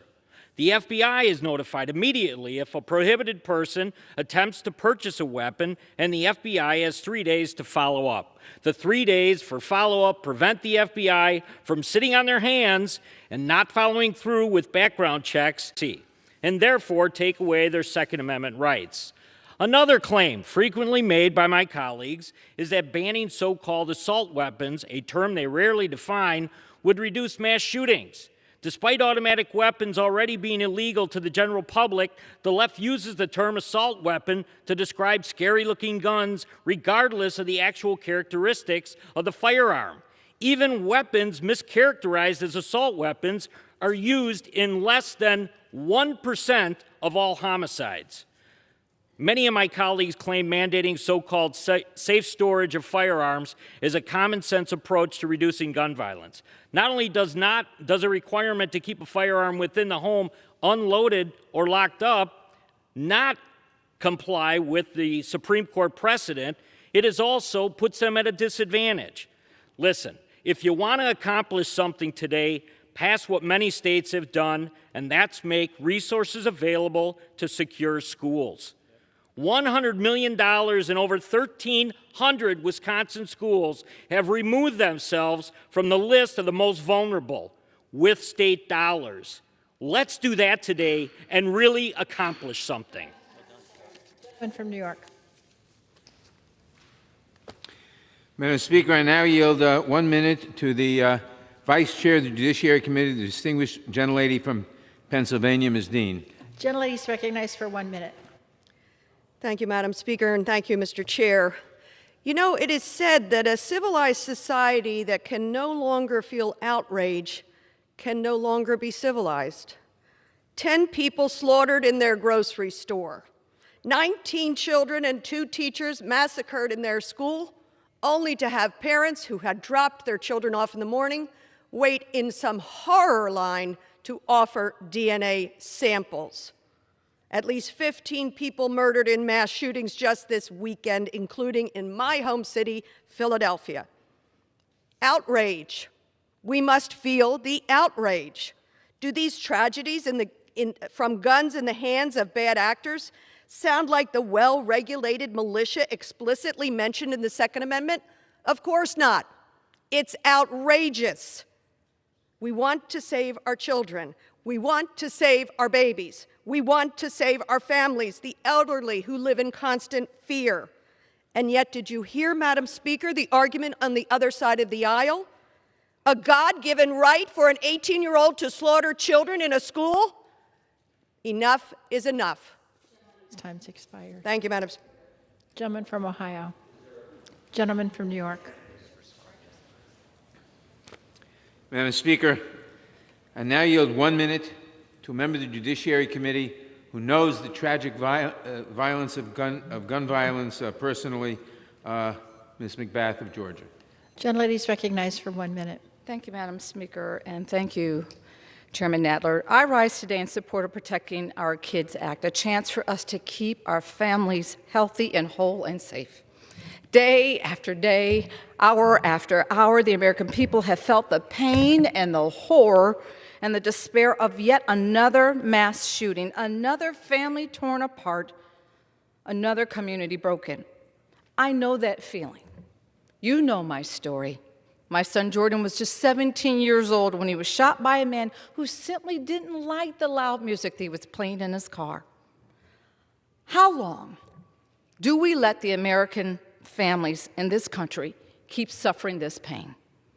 That's why we must pass this common sense legislation, why we must take this step towards ensuring that we are creating true progress for the next generation. Americans deserve better, and shame on us if we do not take action.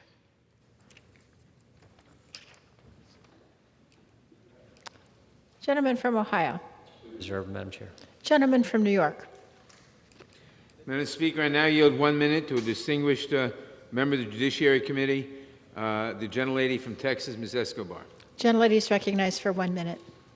Madam Speaker, on August 3, 2019 in El Paso, a white supremacist massacred 23 innocent people at Walmart. Our red flag bill might have saved them. On August 31, 2019, 8 people were killed in Midland, Odessa by a man who failed his background check and purchased a gun through private sale. Our bill on private firearm sales might have saved them.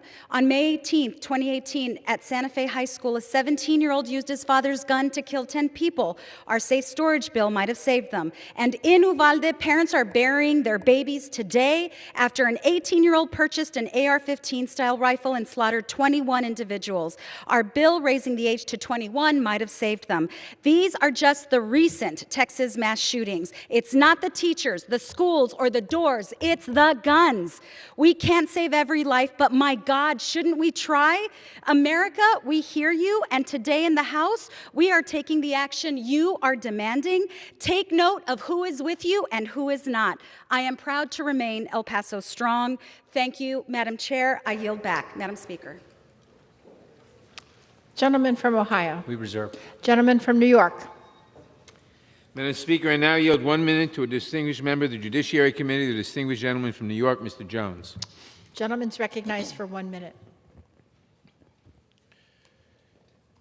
Madam Speaker, I rise because we find ourselves on a path that we have traveled before, a path that the American people were promised they would never have to meet again after Columbine, after Sandy Hook, after Parkland, and now after Uvalde. For 2 decades, Republicans bought by the NRA have blocked every attempt to pass legislation that would stop children from being massacred in their classrooms. Why? Because nothing is more easier than buying an AR-15 in this country, except buying a Republican member of Congress. Today, Democrats in the House will pass the Protecting Our Kids Act, and we need the Senate to abolish the filibuster to do the same. I yield back. Gentleman from Ohio. Gentleman from New York. Madam Speaker, I now yield 2 minutes to the distinguished gentlelady from Illinois, Ms. Kelly. Gentlelady is recognized for 2 minutes. For years, I've heard that tired argument that gun violence prevention legislation won't work. Just look at Chicago. They say where residents have some of the strictest gun laws, but the highest rates of gun violence. The reason for that is simple: gun trafficking. More than 60% of guns used in crimes in Chicago come from out of state, and we're not the only city where this happens. According to the ATF, from just 2016 to 2020, 1/3 of the more than 1.3 million crime guns recovered and traced by law enforcement were brought in across state lines. These guns are purchased in states with lax laws, trafficked across state lines, and then sold to people in our state who we know should not have a gun. In Illinois, we're doing everything we can to protect our residents. Our neighbors are failing us. That's why I introduced the Prevent Gun Trafficking Act, and why I'm so glad this solution is included in the Protecting Our Kids Act. This is simple, common sense solution. Making straw purchasing a federal crime will help stop the flow of guns into our communities from out of state. Most importantly, it will save lives. Stopping gun trafficking and straw purchasing is just one step we can take to eliminate gun violence. The Protecting Our Kids Act is a smart, broad approach to a complex issue. Passing this bill is the next step forward in saving children, and we cannot wait. I urge my colleagues to support this bill. I yield back. Gentleman from Ohio. We reserve. Gentleman from New York. Madam Speaker, I now yield 2 minutes to the distinguished chairman of the Appropriations Committee, the gentlelady from Connecticut, Ms. DeLauro. Gentlelady is recognized for 2 minutes.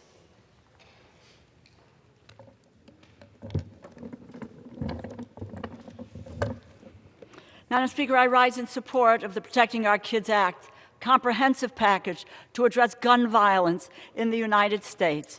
I'm pleased that it includes my legislation, Ethan's Law, which will keep kids across the country safe by ensuring that firearms are safely stored and secured. I introduced Ethan's Law in the House over 3 years ago in memory of Ethan Song, a Guilford, Connecticut teenager, 15 years old, accidentally shot himself with an unsecured gun in 2018. The firearm was improperly stored in a Tupperware box with the gun lock keys and the ammunition nearby.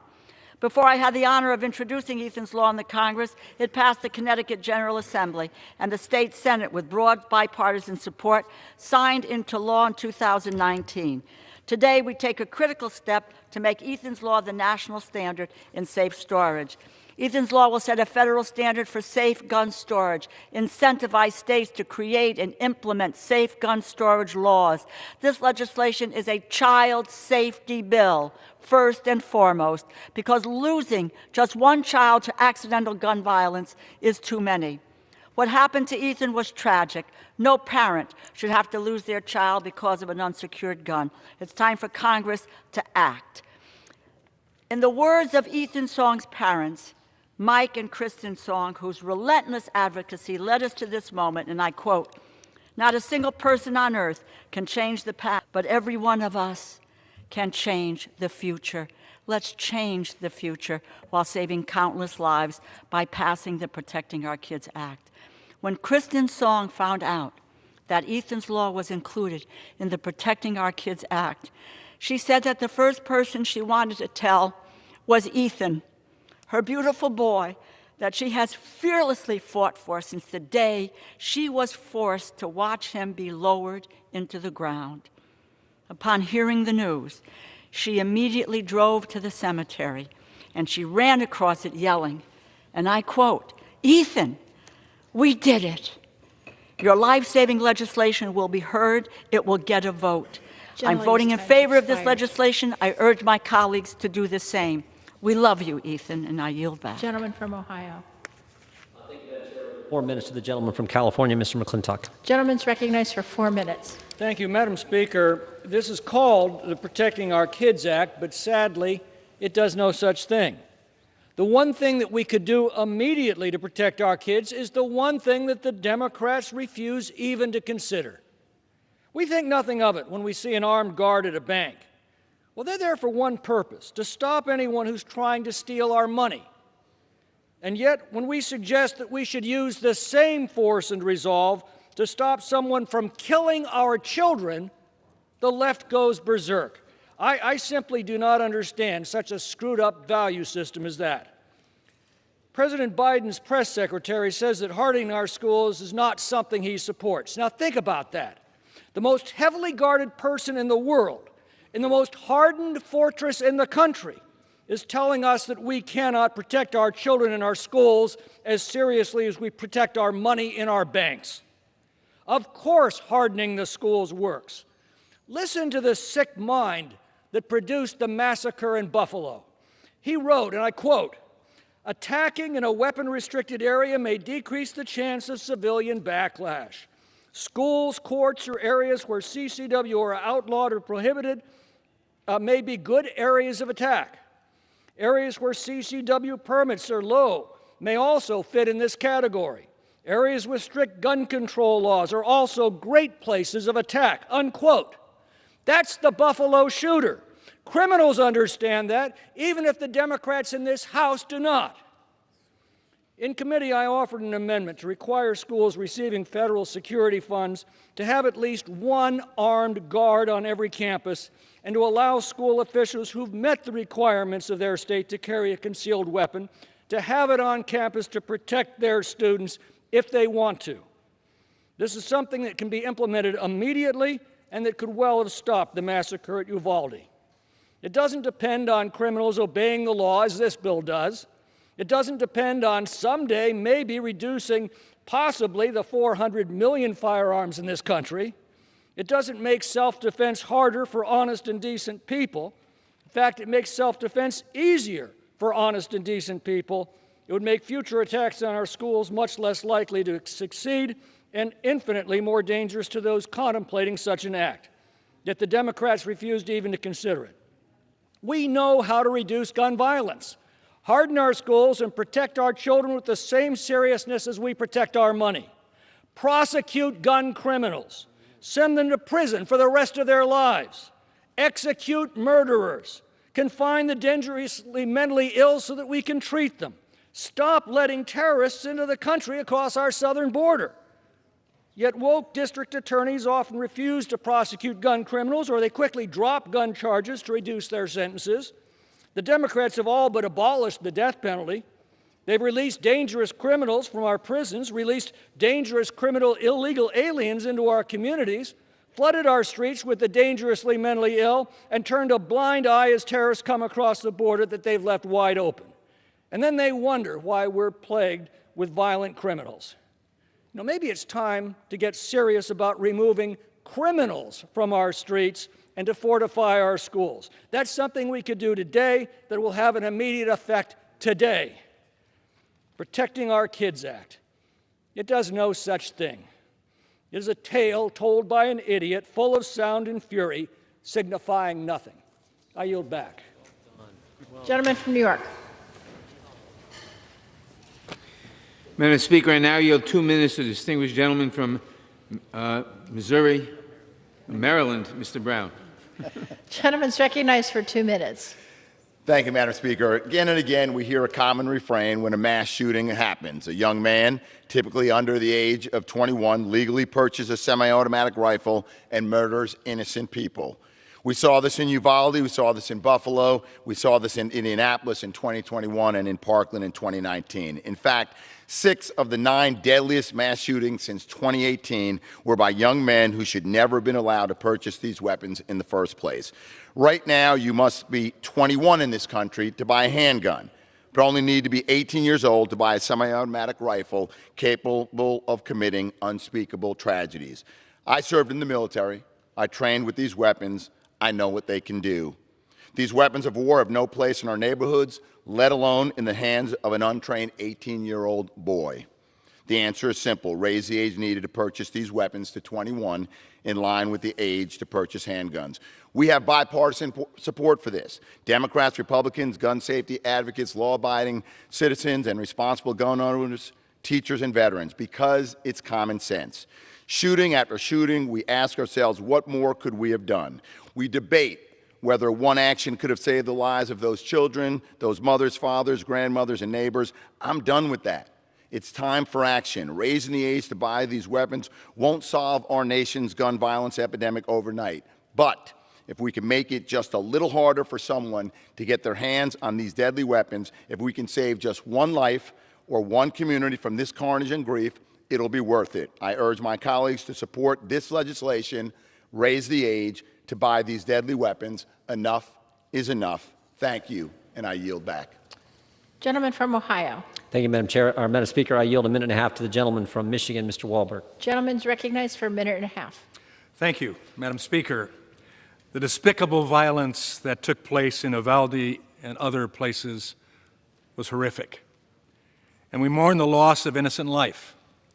The thought of losing my 4th grade grandson in this way shakes me to the core. There are steps we can take to prevent tragedies from occurring without endangering and infringing upon the rights of law-abiding citizens. I will not support legislation taking away the Second Amendment rights of my constituents. We must focus on root causes of violent crimes and many cultural issues plaguing our society. As a nation, we face a severe mental health crisis, fatherless homes, breakdown of families, glorification of violence that permeates our culture at every level, even to the devaluation of 63 million innocent babies' lives taken in the last 50 years. It must all be all hands on deck in our homes, in our schools, our churches, to address the foundational issues that keep our kids and communities safe. Let's not just do something. Harden our schools. Tackle them with real solutions. Oppose this legislation and do the right thing to save innocent lives. I yield back. Gentleman from New York. Madam Speaker, I now yield 2 minutes to the distinguished gentleman from Rhode Island, Mr. Langevin. Gentleman's recognized for 2 minutes. Madam Speaker, I rise today to plead with my colleagues to support H.R. 7910, the Protect Our Kids Act. We gather just days after an 18-year-old mowed down 19 school children and 2 of their teachers with an AR-15. Just days earlier, a racist conspiracy theorist used that same type of weapon of war to murder 10 Americans, turning a grocery store into a bloody battlefield. 19 families in Uvalde and 10 families in Buffalo are permanently shattered, never to be the same again. And on average, more than 110 Americans suffer the same fate, death by gun, every single day. Madam Speaker, no one has to tell me that I don't know what I'm talking about when it comes to damage that guns can do. 42 years ago, I was a 16-year-old police cadet when a gun misfired, severing my spinal cord and changing my life forever. Of course, we'll never be able to stop every single gun injury or death, but we have the power to act. to pass common sense gun safety laws and reduce the preventable heartbreak experienced by far too many families in this country. We must get illegal guns off our streets. We must pass red flag laws to keep guns out of the wrong hands. We must raise the minimum age to buy a semi-automatic assault weapon to 21, and we can. These are common sense policies backed by broad bipartisan majorities of Americans. But instead, some of my colleagues have the audacity to suggest that we turn our schools into armed fortresses. What's next? Armed churches? Armed movie theaters? Is this the country you want to leave to your children and grandchildren? I certainly don't. Madam Speaker, guns are now the leading cause of death for children in this country. No other developed country on earth would ever tolerate this level of gun violence, and we shouldn't either. Those children in Uvalde deserve to grow up. The victims of Buffalo deserve to return home safe. And the 40,000 Americans who die from guns every year deserve to live. The American people are counting on us to deliver change. I pray that we won't let them down. I yield back. Gentleman from Ohio. Thank you, Madam Speaker. I yield 3 minutes to the gentleman from Utah, Mr. Owens. Gentleman's recognized for 3 minutes. Thank you. Madam Speaker, I rise in opposition to H.R. 7910. The violence that occurred in Uvalde, Texas was horrific. As we consider the pain these families are experiencing, we can do more now. Let's focus today on like a laser beam on protecting our precious children. My friends on the other side of the aisle want us to vote on a hasty, partisan, and overreaching package of bills that developed in the middle of the night without any Republican input. The legislation we are considering today is clearly designed to strip law-abiding Americans of their constitutional rights. In a town hall meeting last summer, President Biden himself said he'd like to ban the sales of handguns and rifles, full stop. No wonder law-abiding Americans see this legislation as central federal overreach. History has taught us some great lessons. One is that liberty once lost is lost forever. I grew up in the Deep South, where for a time, black Americans were unable to defend themselves. After the Civil War, Democrat black laws and Jim Crow laws prohibited people of color from owning firearms. Most people have heard the phrase 40 acres and a mule. An order issued in 1865 that allowed 40,000 former slaves to live on hundreds of thousands of acres. After the assassination of Abraham Lincoln, the Democrat president, Andrew Johnson, a Confederate sympathizer, confiscated this land, displacing thousands of black Americans and families. This is an example of why the right to bear arms is necessary to safeguard and protect our life, liberty, and property. The Democrats' proposals are unhelpful in protecting our kids and go against all common sense.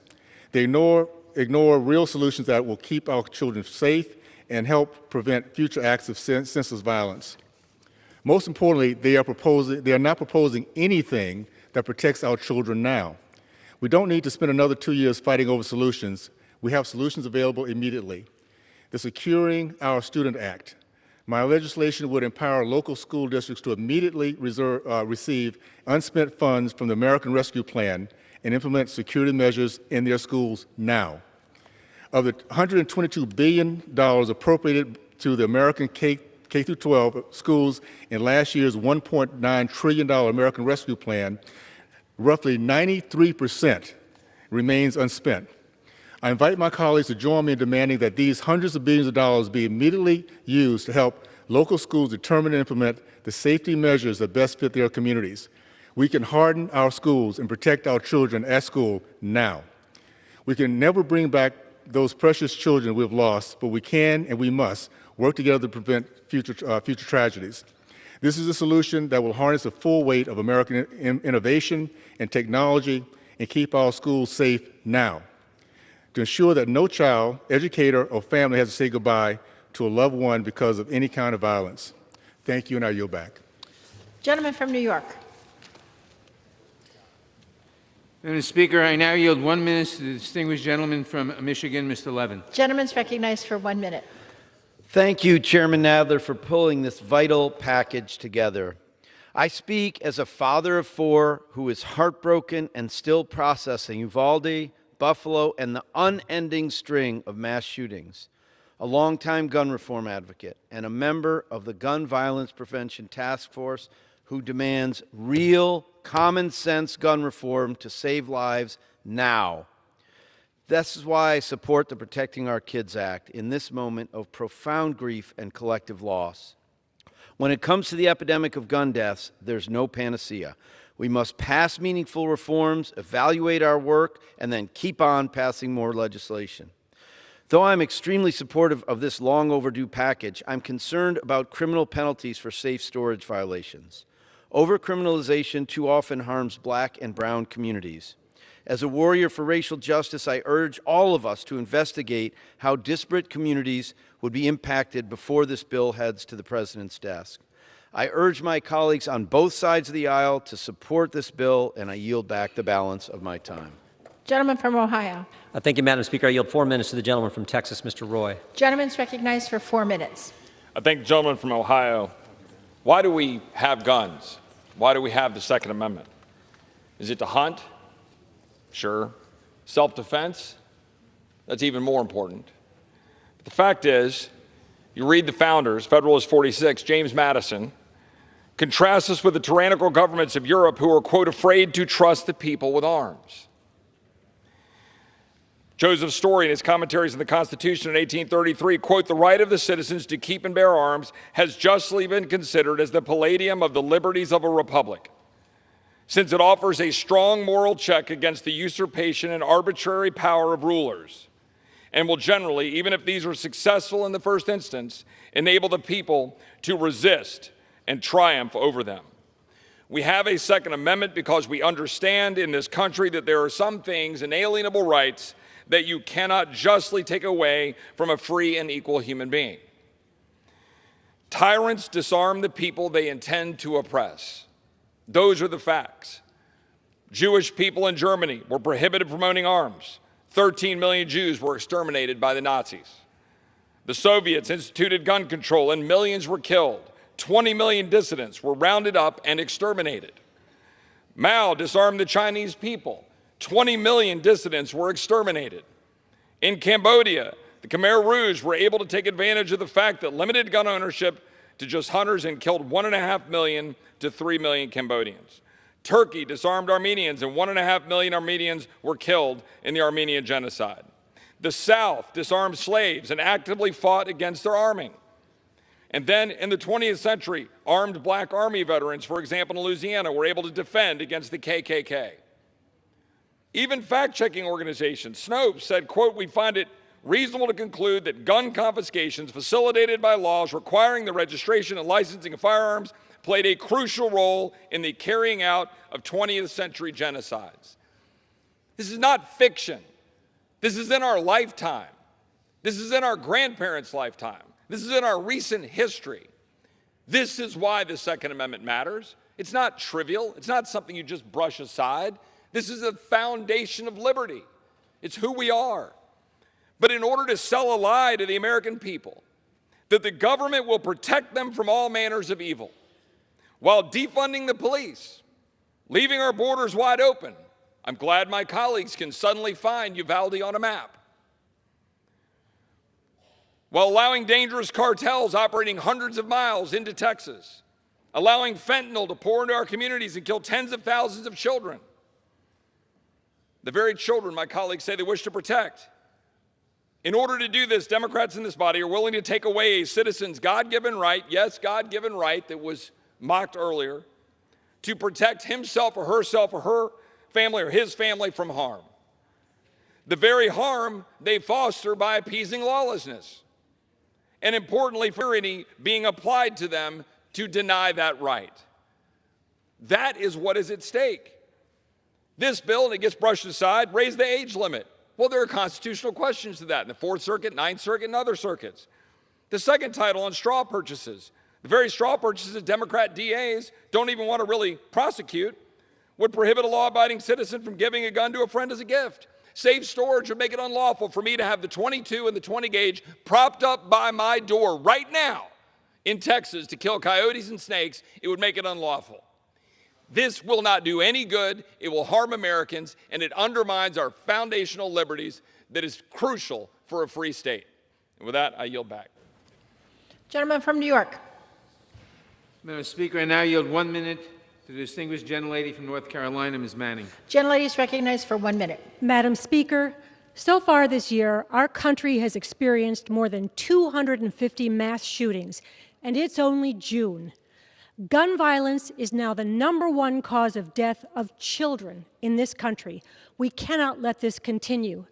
The Protecting Our Kids Act is an important step toward curbing gun violence by limiting high-capacity magazines, raising the minimum age to buy assault weapons to 21, and encouraging safe storage practices.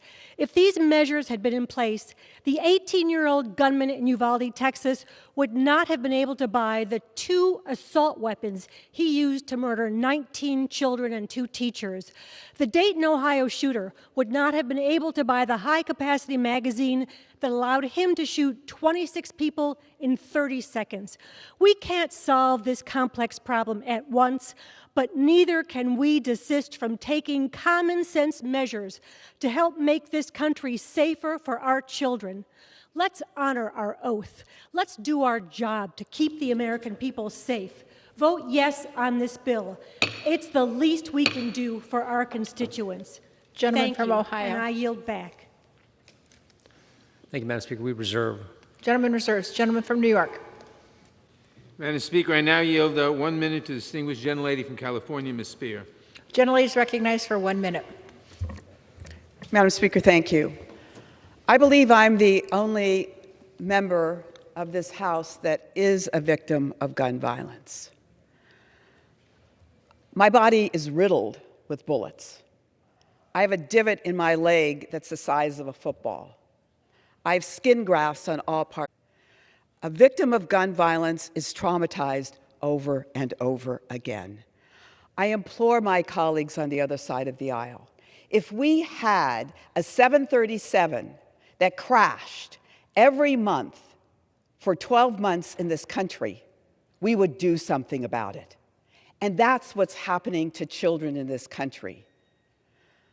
1,500 kids die of gun violence every single year. We have to do something about it. All we're saying is, don't let them purchase an assault weapon until they're 21. We already say you can't purchase a handgun until you're 21. Dr. Guerrero this morning talked about decapitated heads. Expired. I urge you, I'm leaving this institution. Please Gentlelady's do time's something. expired. I yield back. Gentleman from Ohio. We reserve, Madam. Gentleman from New York. Madam Speaker, I now yield 1 minute to the distinguished gentlelady from Illinois, Ms. Schakowsky. Gentlelady is recognized for 1 minute. Thank you, Mr. Chairman. I want to share a conversation that I had with Anna Kate, who is a constituent of mine in my district. And she called my office absolutely distraught. This was the day of the, late in the day of the shooting. And she said that parents have really reached their breaking point right now, and that she is afraid. And she is afraid for her 7-year-old son. She said, I want to tell my child, you will be safe in school. What a simple sentence that most parents, any parent would want to say, you will be safe in school. But I can't, she said. Children continue to die, and this is on all of us, all of our conscience. There is no issue more important than this. We can do something starting today, something real. We can finally pass this legislation. Let's do it. Gentleman from Ohio. Thank you, Madam Speaker. We reserve. Gentleman from New York. Madam Speaker, I now yield 1 minute to the distinguished gentlelady from California, Ms. Escher. Gentlelady is recognized for 1 minute. I thank the chairman. Madam Speaker, where is the soul of America in this chamber? I've listened to every speaker since the debate began. I think that Shakespeare would say, thou doth protest too much. We have simple, profound facts. Our children are being blown away. Last week, the first funeral, that casket could not be opened. I think every single member here is a parent. Walk behind that casket. Think of yourselves and your own children. They deserve solutions to this. This has to be more from you than damning the Democratic Party. Come on. We're members of Congress. And many of us say, can I have 10 more seconds, please? Many of us say a prayer. It's the Lord's Prayer.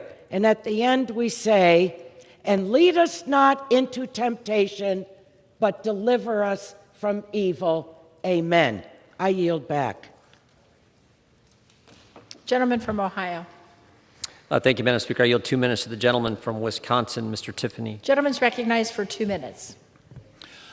Not one word from our colleagues when it comes to the crime waves in cities like Chicago, Los Angeles, Milwaukee, Minneapolis, New York, San Francisco, and Philadelphia. To do so would be to criticize their own soft on crime policies. It's been going on for a decade now. They hope Americans ignore the inconvenient truth. Criminals don't get background checks, and they don't fear laws because rogue prosecutors financed by progressive dark money groups don't enforce our laws. These criminal strongholds in Washington, D.C. have one thing in common. They are run by Democrats who refuse to enforce our laws. This administration, responsible for a 40-year inflation high, erasing our border, and shrinking economy, will say anything to distract from their own failures. Jimmy Carter says, "Thank you for making the 70s look good." Week after week, we hear about violent criminals re-victimizing communities without being held accountable.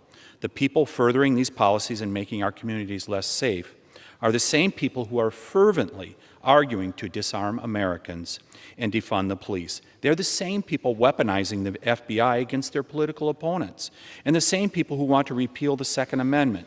I wish they would just tell the American people the truth instead of deploying Trojan horses.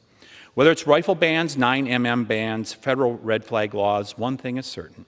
They will not change the outcomes for the people in those cities.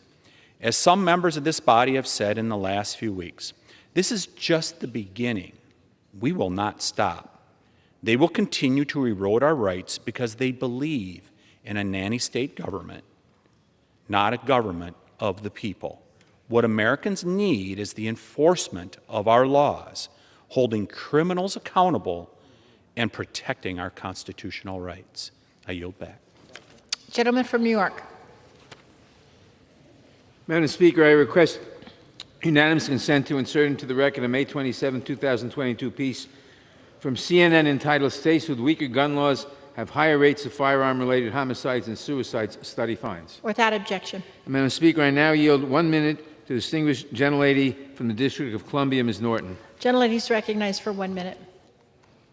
Madam Speaker, I rise in strong support of the package of gun violence prevention bills we are considering today. Gun violence is at unseen epidemic levels in this country. We need to combat the source of the epidemic, easy access to guns. I would like to address, however, the impact of the lack of statehood for the residents of the District of Columbia on their ability to pass and maintain their own common sense gun violence prevention laws. If Republicans take the majority in the next Congress, they could eliminate DC's gun violence prevention laws, which they have repeatedly tried to do, including its ban on assault weapons and high-capacity magazines and its universal background checks. At least 7 current Republican members of Congress have introduced such bills. I have defeated each effort in Congress to overturn DC gun violence prevention bills, and I vow to do so again. But the ultimate remedy for congressional interference in local DC matters, of course, is DC statehood. I yield back. Gentleman from Ohio. We reserve. Gentleman from New York. Madam Speaker, I now yield 1 minute to the distinguished gentleman from Texas, Mr. Castro. Gentleman's recognized for 1 minute. Thank you, Madam Speaker. I rise to vote to do something. It's too easy for dangerous people to get dangerous weapons in this country, and we're either going to do something about it or we're not. I want you to imagine for a second that a shooter with an AR-15 goes into your child's school, tomorrow or next fall or your grandchild's school and leaves a hole the size of a basketball in their chest or leaves their head decapitated off their body, ask yourself what you would ask of the people who represent you. Would their thoughts and prayers be good enough for you if that happened to your child? Would them be worried about their primary election be okay with you? The people in Uvalde, when I spoke to them, asked me how it is that somebody who's 18 can't buy beer or cigarettes, but they can go into a gun store and buy 2 AR-15s and go kill 20 people. The teachers who died, the cops who died, the children who died cannot vote to change the law. Only we can do that. This is our legacy. Gentlemen's time's expired. Vote yes. Members are reminded to direct their remarks to the chair. Gentleman from Ohio. Madam Speaker, we reserve. Gentleman from New York. Madam Speaker, I now yield 1 minute to the distinguished gentlelady from Florida, Ms. Wasserman Schultz. Gentlelady is recognized for 1 minute. Thank you, Madam Speaker. I rise to confront the nation's leading child killer, gun violence. Passing the Protecting Our Kids Act does that by raising the legal age to buy certain semi-automatic rifles and closing the ghost gun loophole. It strengthens safe storage rules at home and clamps down on bump stocks and high-capacity magazines. Once more, House Democrats will do something meaningful to address this carnage, while House Republicans do nothing. Yes, a few Senate Republicans may do the absolute minimum, but when an 11-year-old tells Congress that she smeared her murdered friend's blood on her own body to play dead and stay alive in Uvalde, I'll take baby steps over no steps. From Uvalde and Buffalo to Parkland, Orlando, and Las Vegas, America is bleeding. And while this legislation will not end gun violence, it's a tourniquet. The deaths, suicides, and astronomical health costs are too high, and we cannot continue to forsake our national freedoms to learn, work, and worship without fear. So let's pass this legislation and reclaim America's values and confront this nation's leading killer of children, gun violence. I yield back. Gentleman from Ohio. Thank you, Madam Speaker. I yield 2.5 minutes to the gentleman from Virginia, Mr. Klein. Gentleman's recognized for 2.5 minutes. Thank you, Madam Speaker. I thank the gentleman from Ohio. I rise in opposition to the so-called Protect Our Kids Act. What we saw 2 weeks ago in Uvalde, Texas, was tragic and horrific, and we should take action to prevent future tragedies such as this one. But this bill is not the solution for several reasons. First, the bill restricts the Second Amendment rights of law-abiding adults. With very limited exceptions, the bill would prohibit 18 to 20-year-olds from buying nearly all semi-automatic rifles and shotguns. During the markup of the bill, the Judiciary Chairman argued that this is applicable because these young adults don't have, quote, fully formed brains. Yet we entrust these same young adults to serve our country in the military and die for our country. We trust these young adults to vote in our elections. What's even more interesting is while Democrats believe that these young adults don't have fully formed brains, they certainly are more than willing to try and reduce the age at which a person can vote to 16. Second, the bill makes it more difficult for a domestic violence victim to keep a firearm for protection. As drafted, the bill would criminalize a domestic violence victim's attempt to seek help from a friend or neighbor in obtaining a firearm.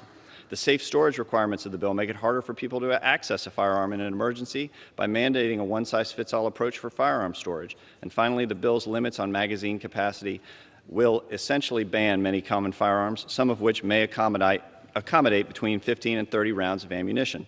Overall, the bill is an attempt to restrict the constitutional rights of law-abiding citizens while ignoring the broader problems of why these tragedies are happening. Let's talk about school resource officers in our schools. Let's talk about fortifying school buildings. Let's talk about ending the dangerous mirage of gun-free zones. And yes, let's talk about mental health. We have to look for common sense solutions that make it easier for Americans to protect themselves and their loved ones. I oppose this bill and I urge my colleagues to vote no. I yield back. Gentleman from New York. Madam Speaker, I now yield 1 minute to the distinguished gentlelady from California, Ms. Chu. Gentlelady is recognized for 1 minute.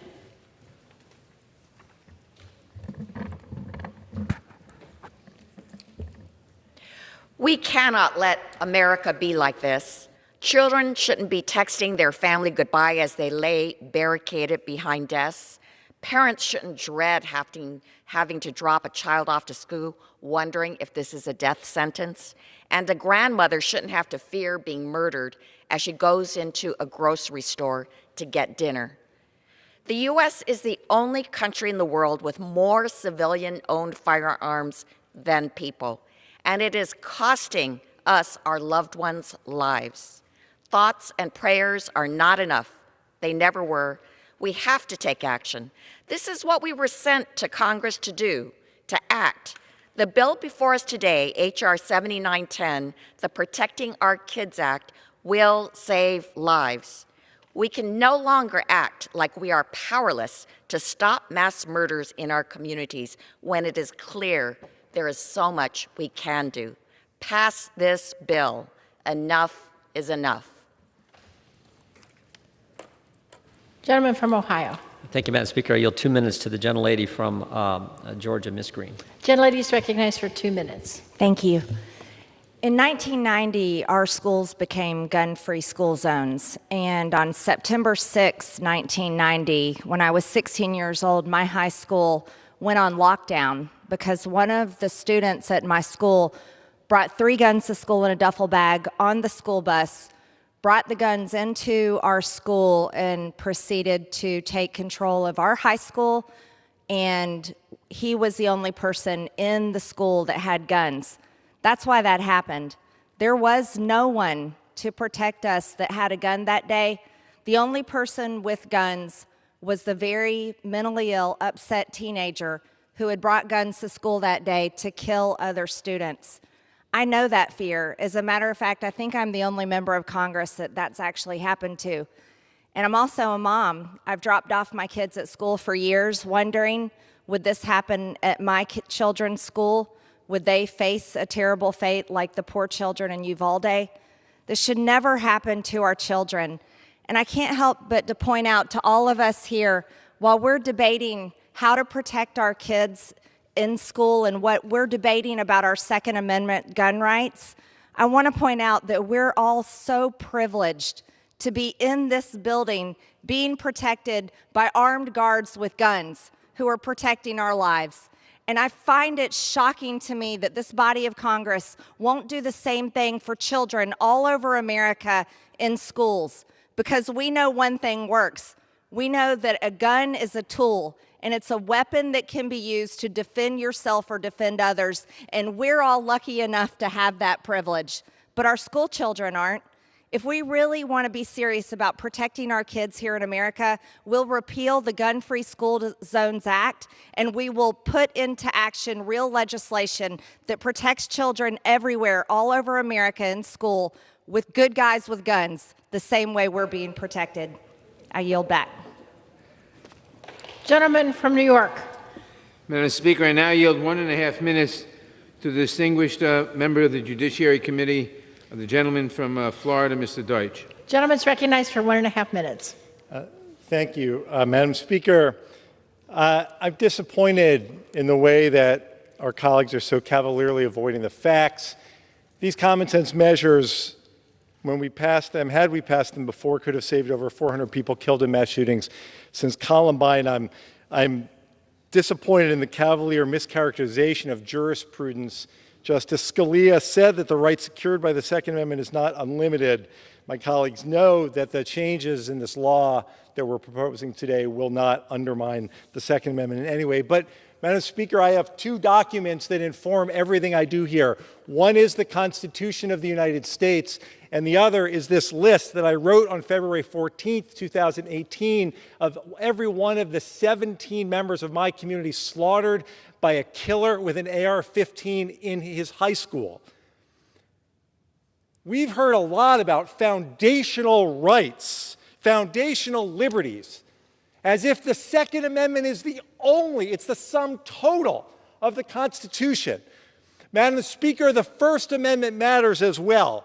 And for these 17, they have no right to practice religion and to pray for themselves or all of those who are killed every time we offer thoughts and prayers. And for these 17 and everyone killed by gun violence, they cannot peaceably assemble, as the First Amendment gives the right to all of Americans. And Madam Speaker, most of all, they cannot petition the government for redress of their grievances. Not these 17, not the 19 from Uvalde. No one killed in this gun violence. Today, we can help redress the grievances of all those lost to gun violence by passing this important legislation. Gentleman's time's expired. We must, we will, and I yield back the balance of my time. Gentleman from Ohio. Thank you, Madam Speaker. I yield a minute and a half to the gentleman from Florida, Sheriff Rutherford. Gentleman's recognized for a minute and a half. Thank the gentleman for yielding. Madam Chair, I rise today in opposition to H.R. 7910 because this bill does nothing to stop human violence, which is the real problem at hand here. Straw purchases are already illegal. You can't buy a gun for someone else to get around the background check. Bump stocks are already illegal, regulated like automatic weapons, thanks to the Trump administration. And infringing on the Second Amendment rights of law-abiding Americans is not the answer. In fact, the bill before us will even make criminals out of legal gun owners. This bill would put the federal government in charge of law-abiding citizens and how they store their firearms inside their own homes. This bill puts firearms storage over and above self-defense. Instead, let's work together to address human violence problems by bolstering our mental health system, identifying individuals before they become active shooters and mass murderers, and improving our school safety through crime prevention through environmental design, CPTED. It can be done. With that, Madam Speaker, I yield back. Gentleman from New York. Madam Speaker, I now yield 1 minute to the distinguished gentleman from California, Mr. Garamendi. Gentleman's recognized for 1 minute. Thank you, Madam Speaker. I've heard over and over again we ought to harden our schools. We ought to have every teacher have a gun. One question needs to be asked as that argument goes forward. Why? Why do we need to do that? We need to do that because an 18-year-old was able to buy 2 AR-15s, go to the school in Uvalde, and shoot up all of the students and teachers, 19. That's presumably why we have to harden our schools. Maybe it's time for us to come to the reality that it's time for us to pass common sense gun safety legislation. This particular piece of legislation does just that. Doesn't take away the Second Amendment rights, but what it does is to provide every American with the right to life, liberty, and the pursuit of happiness, and not to have to worry about whether their school has been hardened sufficiently to prevent an 18-year-old with 2 military-style weapons to enter that school. It's time for us to act, pass this legislation. Gentleman from Ohio. Madam Speaker, we reserve. Gentleman from New York. Madam Speaker, I now yield 1 minute to the distinguished gentlelady from New York, Ms. Maloney. Gentlelady is recognized for 1 minute. Madam Speaker, I rise in support of the Protecting Our Kids Act. Today, the victims' families and community members from the mass shootings in Buffalo and Uvalde appeared before the Oversight Committee demanding action. These communities have faced unspeakable tragedy.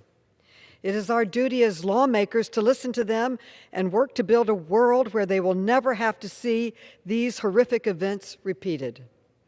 This legislation will save countless lives from the violence these families have had to endure.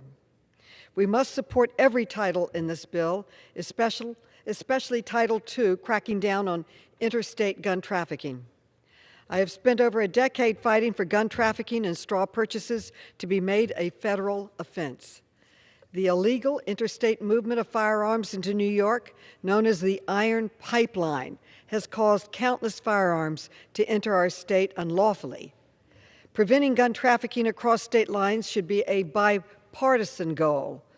As a mother and teacher, I am horrified by these attacks on our schools, our grocery stores, and our communities. I urge my colleagues to support this bill. Time's expired. Gentleman from Ohio. Thank you, Madam Speaker. I yield 3 minutes to the gentlelady from Florida, Ms. Kamick. Gentlelady is recognized for 3 minutes. Thank you, Madam Speaker. I came here today to speak on behalf of women and the parents of my district. Heck, honestly, I came to speak on behalf of all Americans who want their kids to be safe and secure in their schools and for people to be safe in their communities. I came here today to say that we all want these things because our hearts collectively break when any life is lost. We mourn for those lives lost needlessly. We need to do better, and we can do better, which is why every single member of this chamber must, without hesitation, denounce, decline, and decide and oppose against H.R. 7910, the Politics Over Our Kids Act. This is common sense. Taking legal firearms out of the hands of law-abiding citizens does nothing but empower criminals. It's already illegal to commit murder. Has that stopped murder? Has that stopped violence? No. Madam Speaker, you said in your opening remarks that, quote, protecting our kids, what could be more important than that? You said, quote, we are here for the children. You went on to say that, quote, everything we do is for the children, and that today's effort to strip our constitutional rights is, quote, a crusade for children. You must have forgotten the nearly 60 million children that have been murdered through some of the most horrific means during an abortion. All on your watch. You invoke JFK and say that our children are our best resource and our best hope for the future. Is that so? Why do you deny them their future by killing them in the womb? Sounds a bit hypocritical if you ask me. And you also made the statement that the leading cause of death for children is firearms. Then why does the data refute that? NBC News reported that motor vehicle deaths of kids from age 1 to 17 continues to be the #1 cause of death. Spare me, Madam Speaker, that you are here fighting for the children because your 3 decades in Congress reflect a record of anything but a fight for children. Certainly not the kids being trafficked at the border, not the kids being abused, not the kids fighting for their life in the womb, or the kids whose future is being stolen by abusive big government policies. If this were about protecting kids, then why does this bill do nothing to secure or harden our schools? Why was there no bipartisan efforts of this package? Why do these bills do nothing to address the mental health crisis that we are facing, driving the violence? It is the guns. It is not the guns. It is the people. People who are intent on committing acts of evil and violence will do so by any means necessary. That is a fact. But while you have conveniently forgotten so much, I certainly do not want to forget how many victims of domestic violence will be left without options to protect themselves if this garbage bill becomes law. Because it's the same party screaming to defund our police is the same party screaming about how you, a law-abiding citizen, should not be able to defend yourself. Finally, I would be remiss if I didn't mention that you have clearly all forgotten your oath. An oath that we took here on this chamber floor to uphold and defend the United States Constitution. The Second Amendment is a part of that. Madam Speaker, and to all my colleagues, the Constitution is not a la carte. You can either accept it all or none of it. But you cannot cherry pick it. And if you can't uphold your oath, then you should resign. With that, I yield back. And all members are reminded once again to address their remarks to the chair. Gentleman from New York. Madam Speaker, I now yield 1 minute to the distinguished gentlelady from New Jersey, Ms. Sherrill. Gentlelady is recognized for 1 minute. Thank you, Madam Speaker, for the opportunity to speak today.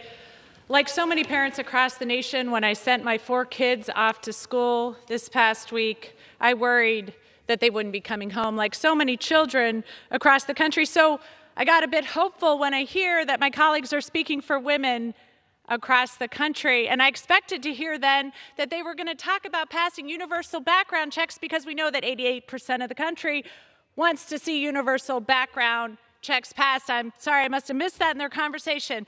And then when I heard how devastated my colleagues are for the little children that have been dying like I am, I thought, well, great, maybe we will hear something about passing a law that restricts people 21 and under from purchasing guns, like Mitch McConnell has said he's willing to consider. I must have missed that too, because I have to tell you, we know these gun safety legislation pieces work, because in New Jersey we've passed most of them and we've made major progress. In fact, while the rest of the country has seen gun rate deaths increase by 33%, in New Jersey they fell by 10%. So again, I'm hoping, as we speak for mothers and women and children and families across New Jersey, we start to hear about how we're going to pass this great legislation. Thank you, and I yield back. Gentleman from Ohio. Thank you, Madam Speaker. I yield 4 minutes to the gentleman from North Carolina, Mr. Bishop. Gentleman is recognized for 4 minutes. Thank you, Madam Speaker. It's repeated over and over again that the Second Amendment is unlimited. Excuse me, is not unlimited. It has limits. And no one contends otherwise. But what are the limits? Wouldn't it be nice to hear that in the debate? The limits as set forth in Heller and McDonald is that it is improper. You cannot ban weapons that are, quote, in common use at the time. You cannot require that firearms in the home be, quote, rendered and kept inoperable. The Ninth and Fourth Circuits have said that, like other constitutional rights, all of them, the Second Amendment protections apply to 18 to 20-year-olds. The dissenting judge in that opinion in the Fourth Circuit acknowledged that there is, quote, persuasive evidence of that.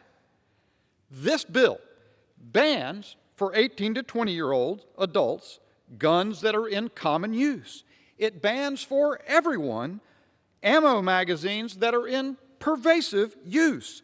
It requires weapons be disabled in the home, and this one doesn't violate the Constitution, I admit, but it even criminalizes a neighbor who buys a gun for self-protection for a victim of domestic violence. And the Democrats say more is coming. They use the terminology weapon of war. They intend to ban this class of weapons entirely. So you've made it clear in the House Judiciary Committee. They made it clear. I will not. I'm sorry, ma'am. You've had a lot of time. You made it clear that you will proceed regardless of what the Second Amendment says. Mr. Jones made it clearer than anyone. If the filibuster obstructs us, we will abolish it. If the Supreme Court objects, we will expand it. Do something is the mantra. It's probably worth remembering that that's short for the commonly heard phrase, do something even if it's wrong. The last thing we need is something that's wrong. What is needed is an answer. You are not pursuing an answer because, frankly, you are not grappling with the problem. Could we begin with candor? Are these disasters enough to prompt candor? Can we have some truth? You've been doing gun control since 1968. Has it worked to your satisfaction? The lady from Pennsylvania said earlier, the general lady from Pennsylvania said the country is sick, but she's misdiagnosed the problem. They say it's the guns. But, Madam Speaker, guns have been prevalent in the United States of America since before our founding. We did not suffer the mass shootings. We did not suffer the chaos in the cities like she described. Why do we have this now? Chesterton, a British gentleman, came closest. He said the disintegration of rational society started in the drift from the hearth and the family. The solution must be a drift back. Everybody knows it's true. If there's a sickness in the country, it is the product of 60 years of disintegration of American culture by the liberal project. Assaults on the family, hostility to God, cheapening life, pervasive expansion of the welfare state, ridicule for individual and parental responsibility, Soros DAs ending punishment for crime, delegitimizing, defunding, and abolishing police. Behold your handiwork. Stripping Americans of constitutional rights won't cure what ails us. Not the Second Amendment, not the First Amendment to which you're hostile, not the Fourth Amendment, not the Fifth Amendment. Join us to solve the problems you've caused. We can find answers together.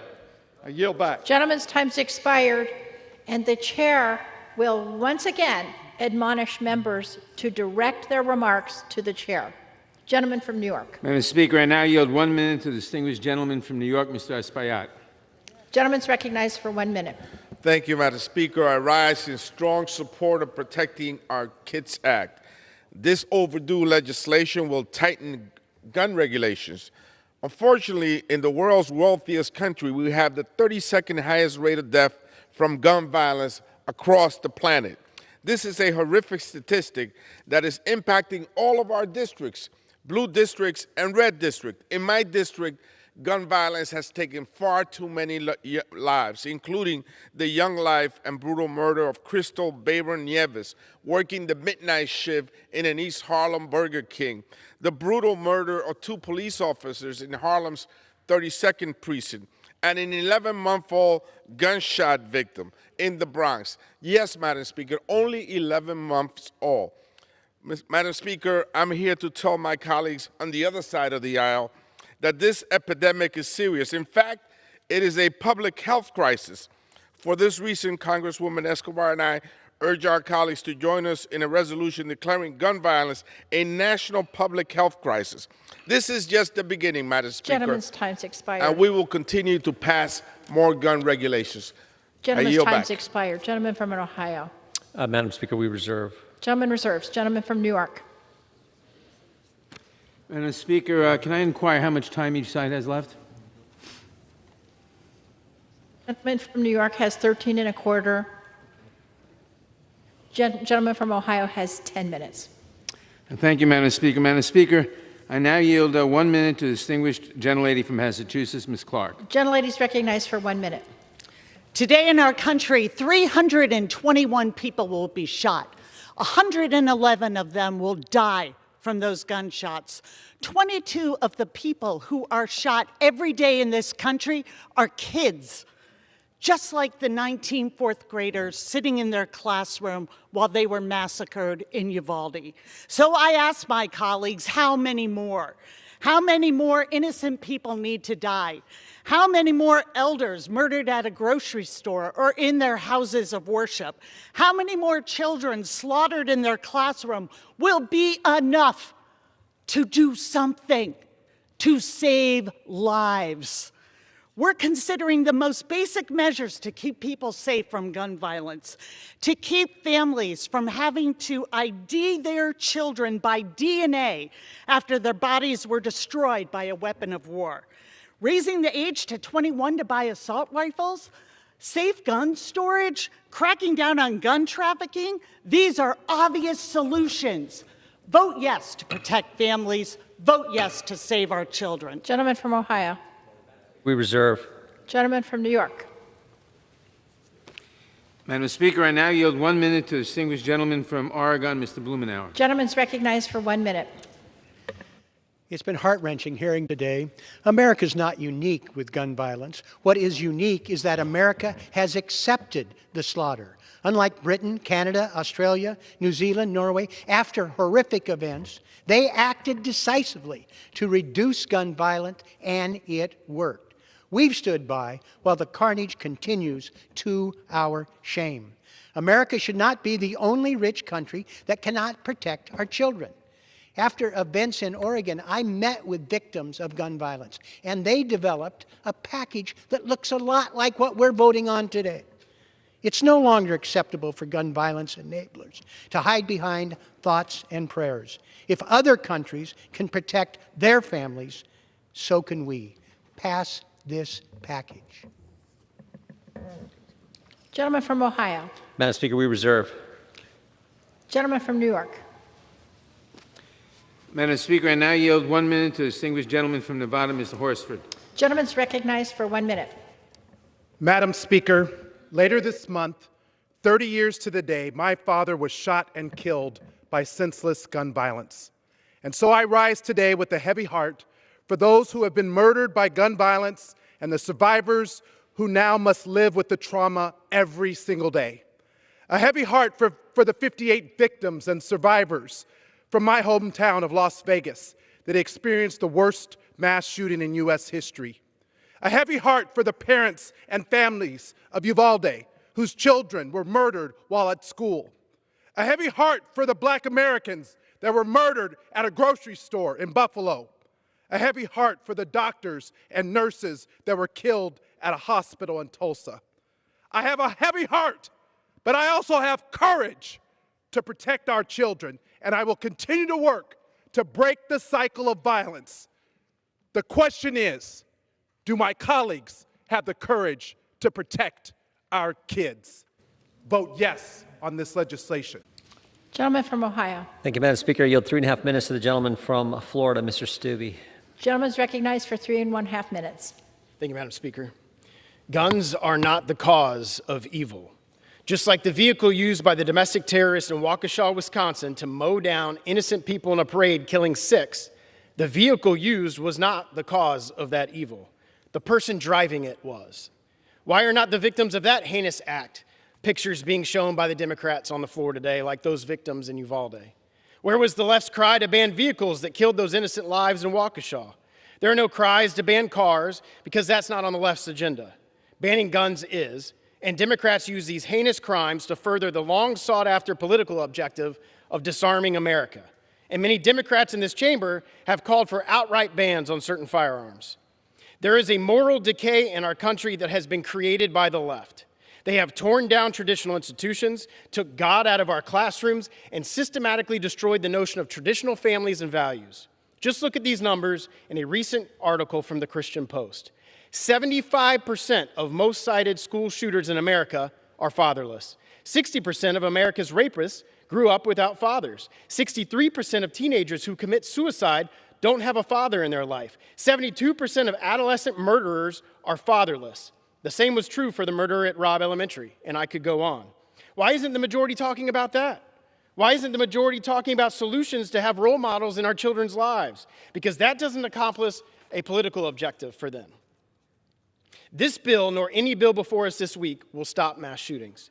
This bill won't even decrease gun violence, and the facts and evidence from the jurisdictions with similar policies in place makes that clear. Just look at any holiday weekend in Chicago and see how many people have been shot with many of these policies already in place. This bill is simply a step further to restrict the ability of law-abiding citizens to own firearms and defend themselves, while doing nothing to address the cultural rot that leads to these acts. This bill seeks to take the Second Amendment right and their ability to purchase a firearm. Comparing census data on the total 18 to 20-year-old population with DOJ data on violent crimes committed by that age group, and this includes violent crimes not involving guns, only 0.3% of 18 to 20-year-olds commit violent crimes in a year. When you look at murder, including murder without guns, only 0.013% of 18 to 20-year-olds commit murder in a year. So today, Democrats are going to take away the lawful right for 99.7% of adult Americans between the age of 18 and 20 for the acts of a few wicked people. Now think about that. So the daughter off to college, living by herself, can't buy a shotgun to keep in her home to protect herself against a rapist. All because 0.3% of that age group has committed a violent crime. The magazine limits in this bill are even more egregious because it affects all Americans in all firearms, not just rifles, and will effectively serve as a ban on most commonly used handguns. And as I demonstrated in the Judiciary Committee last week, numerous firearms that millions of Americans use every single day to protect themselves and their families could be rendered useless by a 15-round magazine limit, and those 15-round magazine limits who have absolutely no effect on solving mass shootings. I will not yield. I urge my colleagues to stand for freedom, to stand for the Constitution, and to stand for the right of law-abiding citizens to defend themselves. And I yield back. Gentleman from New York. Madam Speaker, I ask unanimous consent to insert into the record a June 4, 2022 New York Times article entitled "The Mass Shootings Where Stricter Gun Laws Might Have Made a Difference." Without objection. Madam Speaker, I now yield 1 minute to the distinguished gentlelady from California, Ms. Lee. Gentlelady is recognized for 1 minute. Thank you, Madam Speaker. I rise in strong support of H.R. 7910, the Protecting Our Kids Act. Thank you, Chairman Nadler, for bringing these bills to the floor. Gun violence is responsible for more than 32,000 deaths each year. This is a heartbreaking moment for so many of us. This is a public health crisis in our country. It's an epidemic. The victims of Buffalo and Uvalde, Tulsa, and other mass shootings, they deserve more than our thoughts and our prayers. Last week, I met with young gun violence survivors in my district. They spoke powerfully about the cycle of violence and easy access to guns, especially ghost guns. And they talked about the trauma endured by themselves, their families, and their communities. And this is nothing new. This has been going on for so many years. And they're asking us to take action to save lives. This bill responds to their call by raising the age for purchase of certain firearms. This time's expired. May I have another 30 seconds, Mr. Chairman? I'll grant the gentlelady an extra 15 seconds. Thank you, Mr. Chairman. All I want to say is all of our children who have died due to gun violence, they had a right to live and they had a right to life. And so I urge all of my colleagues to vote yes and to take action so that we can save countless lives. Let's protect our kids. Thank you again, Chairman Nadler. Gentleman from Ohio. Madam Speaker, we reserve. Gentleman from New York. Madam Speaker, I now yield 1 minute to the distinguished gentleman from Texas, Mr. Allred. Gentleman's recognized for 1 minute.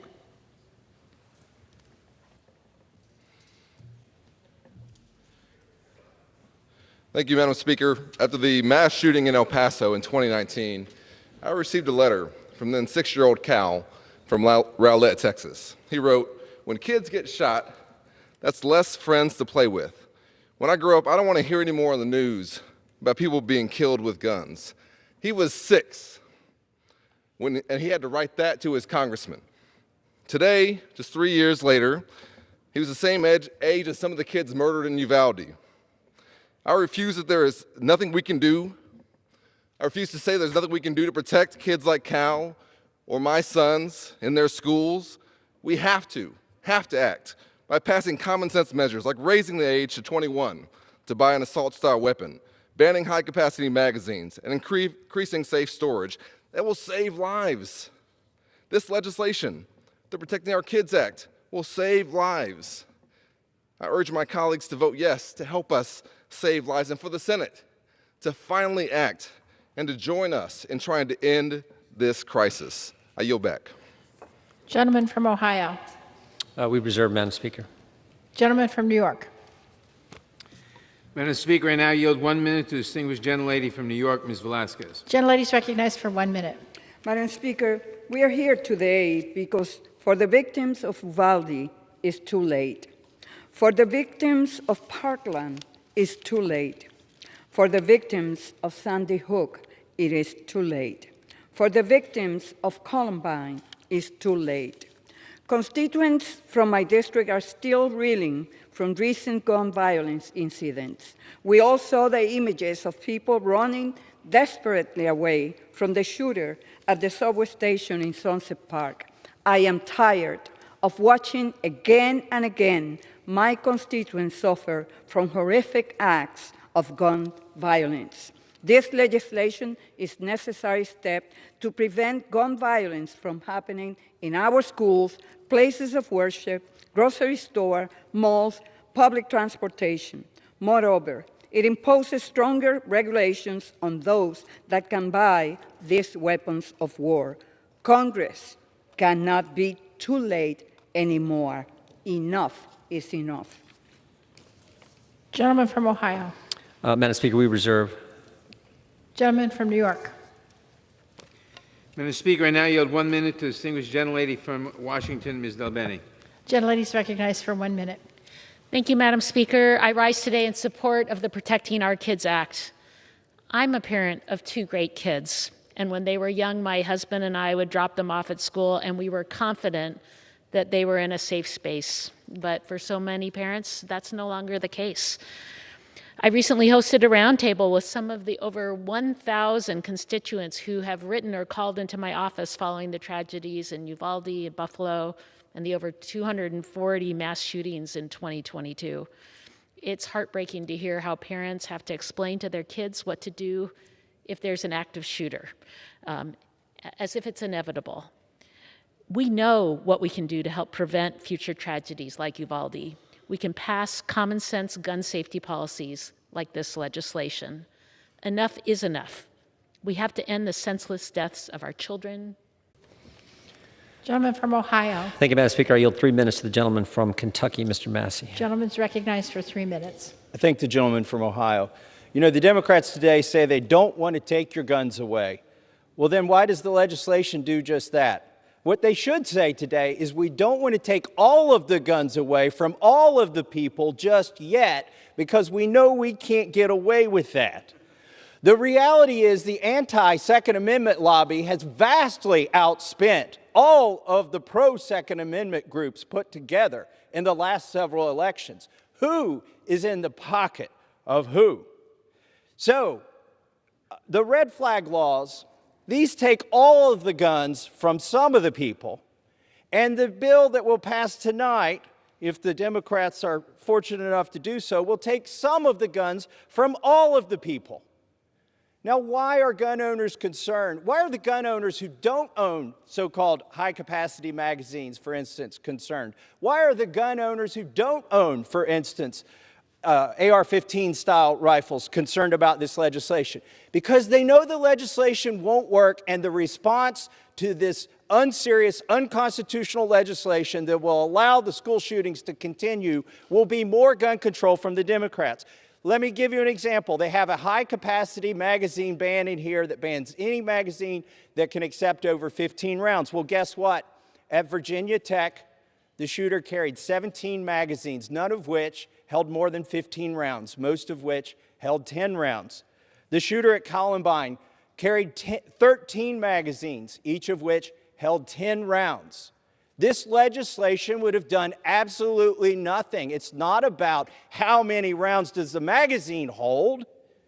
It's about the evil intent of the shooter, and is there somebody there with the capacity to stop that shooter before they can get going? Why is this legislation dead on arrival in the Senate? Why is it dead on arrival in the Supreme Court? One of my colleagues has already acknowledged they know this is unconstitutional, and they'll pack the court if they have to. They said it in Judiciary Committee to keep this legislation alive after it should long since die. But why is it dead? Because Americans don't support it. You've quoted statistics. Those statistics are fake. If they were true, this would breeze through the Senate. But they're not.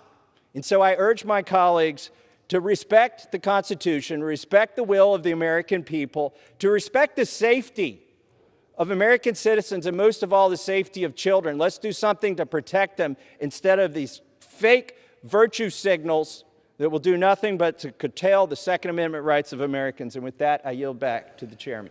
Gentleman from New York. Madam Speaker, I now yield 1 minute to the distinguished gentleman from Illinois, Mr. Davis. Gentleman's recognized for 1 minute. Thank you, Madam Speaker. I rise in strong support of H.R. 7910, Protecting Our Kids Act. You know, I'm so tired of hearing about Chicago and other big cities.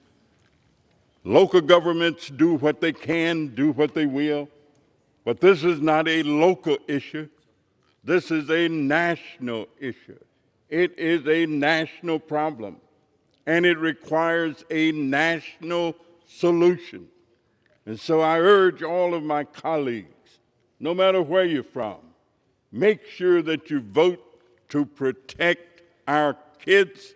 And the only way to do that is get rid of these assault weapons and seriously reduce the number of guns in our society. And I yield back. Gentleman from Ohio. Madam Speaker, we reserve. Gentleman from New York. Madam Speaker, I now yield 1 minute to the distinguished gentlelady from Michigan, Ms. Dingell. Gentlelady is recognized for 1 minute. Thank you, Madam Speaker. As a child, I lived with a man, my father, who should not have had access to a gun. When his temper flared, we would hide in the closet, my brothers and sisters, praying we would see the morning. My baby sister never recovered from those fears and ultimately died by suicide, haunted by the memories. Too many children are living with those fears today, in classrooms and in their homes. We cannot afford to look away once again and do nothing. 28 years ago, when the assault weapons ban was debated, my husband, then an NRA board member, and who, by the way, slept with the gun under his pillow until the day he died, made one of the toughest votes of his career. He supported the bill, though he didn't agree with everything in it. We all have a job to do for our country. I don't want to take the guns away from any responsible gun owner, but the clock is ticking. Who will be the next mass shooting? Who's the next target? What do we want our American story to be? We need to act now. Gentleman from Ohio. Madam Speaker, we reserve. Gentleman from New York. Madam Speaker, I now yield 1 minute to the distinguished gentlelady from Nevada, Ms. Titus.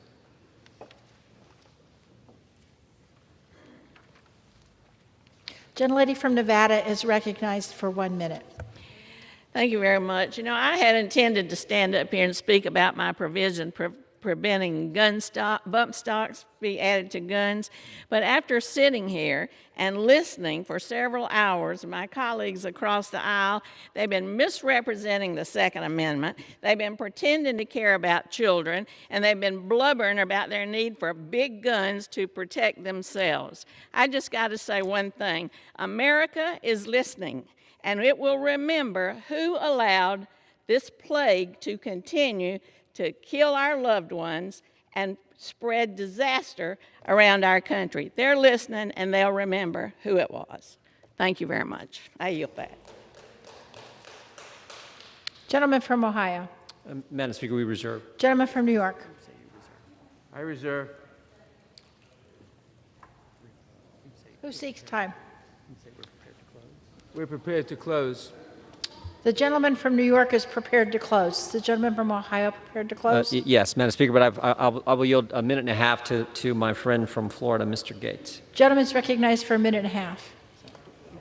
I thank the gentleman for yielding. Well, we have heard the plan from Democrats. This is not a modest trimming around the edges of gun laws. It has been a full-throated assault on the Second Amendment, a desire to deprive people of the weapons that they choose at the age that they achieve majority. And we've heard countless examples of where the good guy with the gun has been the difference between more or less bloodshed. But this is particularly an aggrieved time to bring this legislation forward because we heard the Speaker of the House recently say that members of the Republican Party were members of a cult. So you now have House Democrats demeaning, defaming, calling extremists tens of millions of Americans while they try to disarm you and then subsequently defund the police. And so no good guys are coming when the woke mob ends up at your door. That's their plan for America, and gun control, unrestrained gun control, is a key part of it. And just like they said, they'll pack the court, they'll blow up the filibuster, they'll abuse every moray of this place for the opportunity to take down the Second Amendment. That's what's at issue. That's what we're fighting for. And Republicans in the United States Senate should not sign up for this charade. They should stand with our fellow Americans for the Constitution and with American gun owners. I yield back to the gentleman from Ohio. Is the gentleman from Ohio prepared to close? We are, Madam Speaker. Is the gentleman from New York prepared to close? No, we're not. Hold on. Ms. Jackson-Lee. Ms. Jackson-Lee for 1 minute. I recognize Ms. Jackson-Lee for 1 minute. Gentlelady is recognized for 1 minute. Not sit idly by to hear the abuse of the Second Amendment that Judge Scalia would not recognize, and that is that there are no restrictions. I believe Judge Scalia would look at these dead babies and realize that the Constitution and the Second Amendment that is protected, untouched, would ask you the question, is there no sense of responsibility to be able to provide restrictions to save lives? How dare you suggest that we cannot provide the kind of laws in Protecting Our Kids Act that provides the incentives and guidelines to save lives? Ask the mothers and fathers of these babies. The Second Amendment is not absolute. It does allow restrictions, just as President Reagan said. He sees no reason for an AK-47 at that time to be used for sport or to be used for anything else. Support our babies and vote for this act. Where's your responsibility and courage?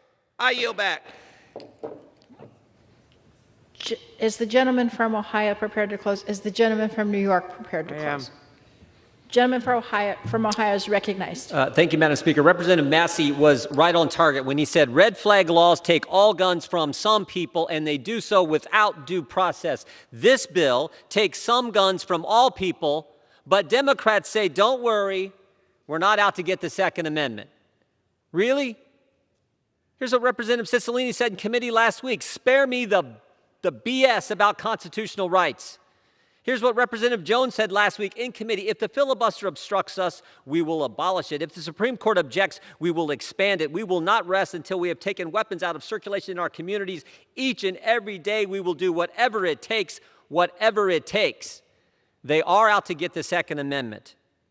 The right of the American people, the right of we the people to keep and bear arms shall not be infringed. That's what bothers them. They don't trust we the people. They're smarter than us. They're better. They don't trust law-abiding American citizens. They do not trust them. And that is what is so wrong with the direction we're going with this legislation, the legislation they're going to bring to the floor tomorrow. We have seen they don't trust Americans to exercise their First Amendment liberties. Now they're going after their Second Amendment liberties, and that red flag law that they're going to bring up tomorrow goes after the Fifth Amendment due process rights that we enjoy as American citizens. That's why we should oppose this legislation and the legislation tomorrow. And I hope, as my friend from Florida said, I hope the United States Senate doesn't go down this red flag trail that they are now on and further take away liberties from law-abiding American people. With that, we yield back, Madam Speaker. Gentleman from New York. Madam Speaker, too many cities in this country have become a shorthand for mass shooting. Newtown, San Bernardino, Charleston, Las Vegas, Parkland, Santa Fe, El Paso, Buffalo, Uvalde, the list goes on. How many more communities must be visited by tragedy before we take action? How many more parents need to bury their own children because an 18-year-old with an AR-15 assault rifle stormed into the school? How many more children must grow up without a parent because a high-capacity magazine allowed a shooter to spray dozens of bullets through a supermarket? Let today be the day that we begin to end this cycle of gun violence and we take meaningful action to protect our communities and most of all to protect our kids. You know, the Republicans tell us that we want to defund the police. We don't want to defund the police.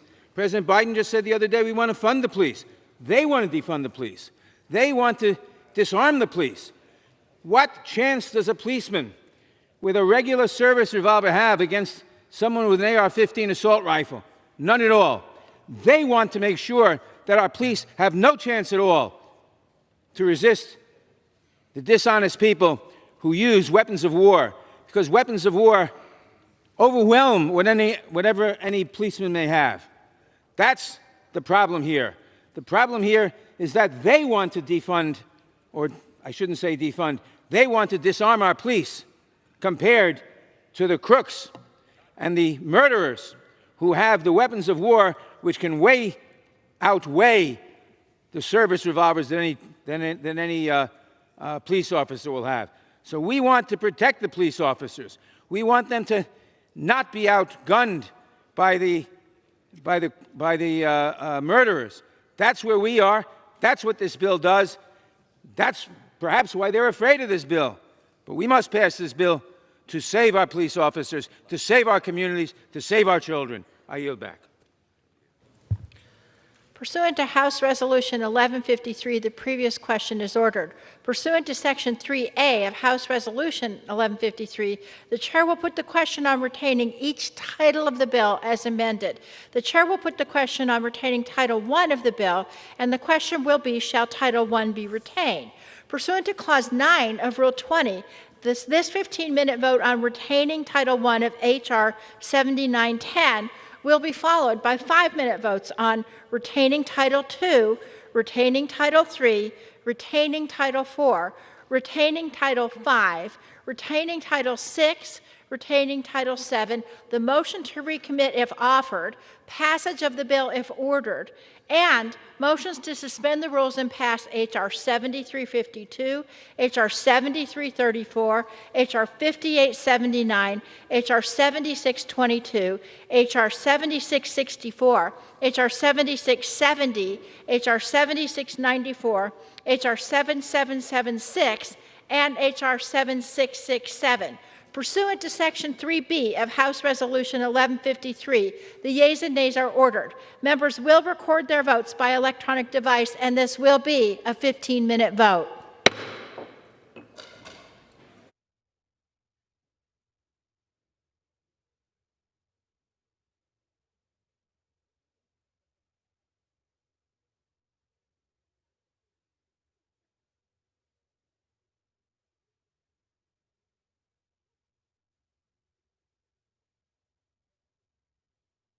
This is the gentleman from New York rise. As a member designated by Chairwoman Eddie Benice Johnson and Representative Bobby Rush, I inform the House that these members will vote yea on retaining Title I. For what purpose is the gentleman from Virginia rise? Madam Speaker, as a member designated by Mr. McKeechan of Virginia, Mr. Swazi, Ms. Moore, Mr. Evans, Mr. Sherman, Ms. Barragan, Mr. Lowenthal, and Mr. Ryan, I inform the House that these 8 members will vote yes on retaining Title I. For what purpose is the gentleman from Texas rise? No.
Is it on? Yeah. For what purpose does the gentleman from Florida seek recognition? Madam Speaker, as the member designated by Mr. Cawthorn of North Carolina and Ms. Boebert of Colorado, I inform the House that these members will vote no on the measure. For what purpose does the gentleman from Illinois seek recognition? Madam Speaker, as a member designated by Mr. Krishnamurti of Illinois, I inform the House that he will vote yes on retaining Title I. For what purpose does the gentleman from Texas seek recognition? Thank you, Madam Speaker. As the member designated by Mr. Van Taylor, I'd like to inform the House that Mr. Van Taylor will be voting no on Title I. Thank you.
For what purpose? For what purpose? For what purpose does the gentlelady from North Carolina rise? As the member designated by Mr. Price, I inform the House that Mr. Price will vote yea on retaining Title I.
For what purpose does the gentlelady from Ohio rise? As the member designated for Ms. Chantel Brown of Ohio, I inform the House that she will vote aye on retaining Title I. As the member designated for Ms. Terry Sewell of Alabama, I inform the House that she will vote yea on the retaining Title I.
For what purposes, gentleman from California rise? Madam Speaker, as the member designated by Representatives Juan Vargas and Marilyn Strickland, I inform the House that these members will vote yes on retaining Title I.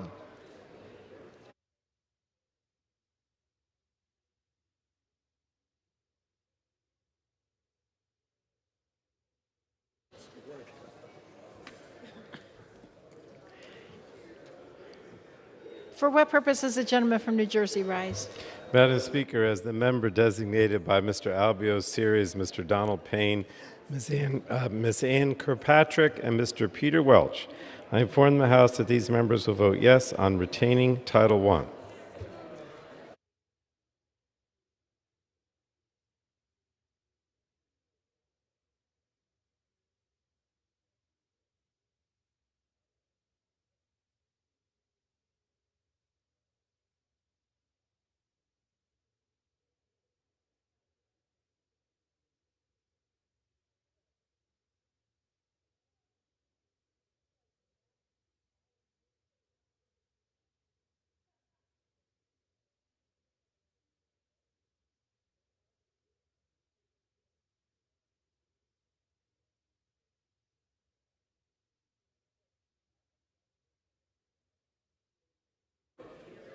For what purposes, the gentleman from California rise? Madam Speaker, as member designated by the following Californians, Ruiz, Cardenas, and Swalwell, I inform the House that these members will vote yes on retaining Title I.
For what purposes, the gentleman from Colorado rise?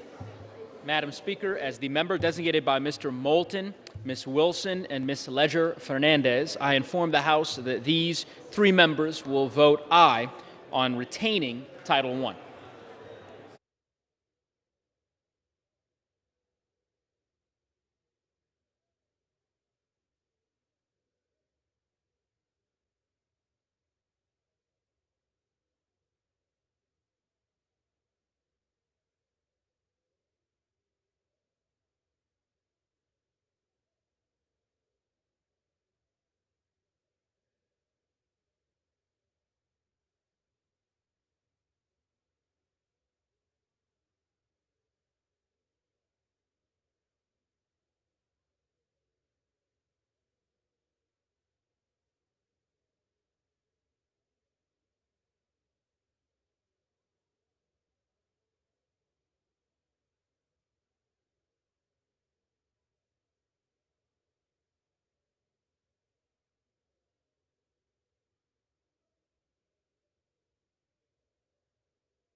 Purposes, gentleman from Ohio Rice. As a member designated by Mr. Bouchon of Indiana, pursuant to House Resolution 8, I inform the House that Mr. Bouchon will vote nay on Title I of H.R. 7910. Thank you.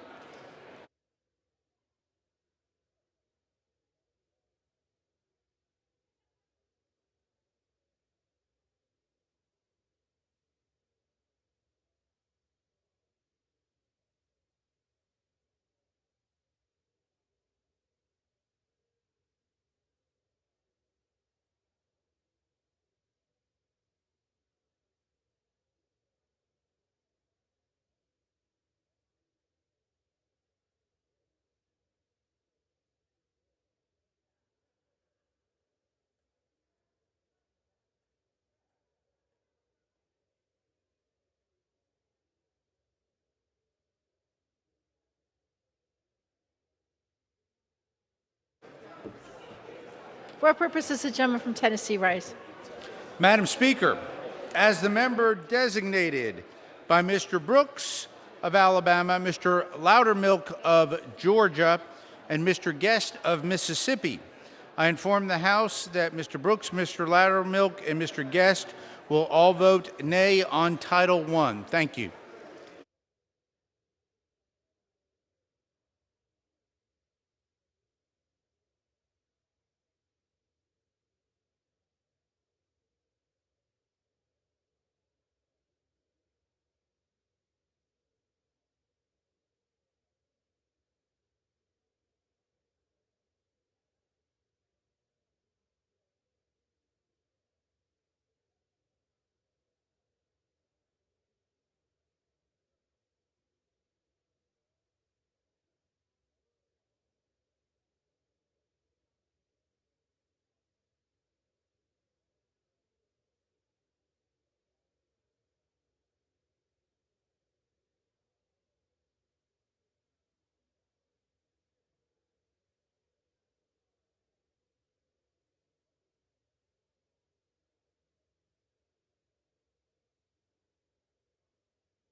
What purposes, the gentleman from Arizona Rice. Madam Speaker, as a member designated by Chairman DeFazio, I inform the House that Chairman DeFazio will vote yes on retaining Title I.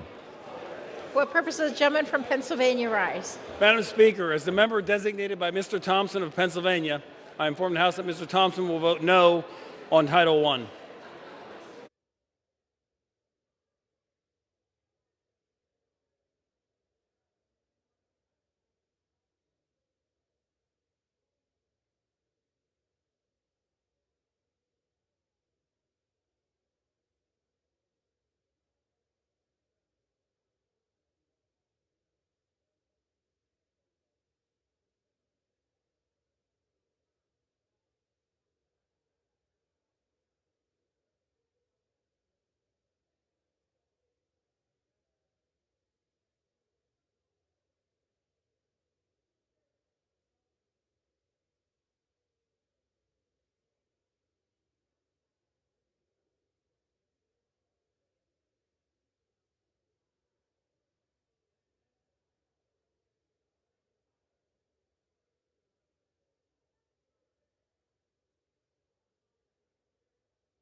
What purpose does the gentleman from Illinois rise?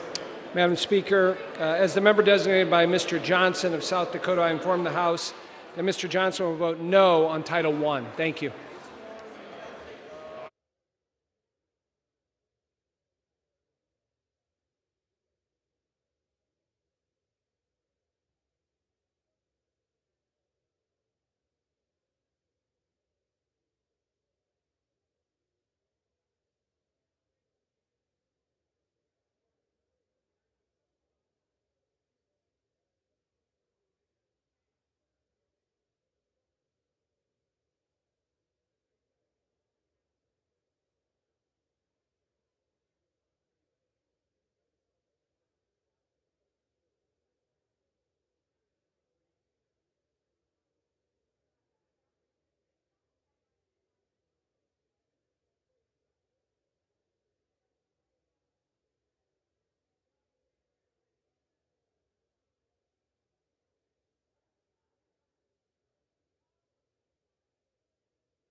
What purpose does the gentlelady from Delaware rise?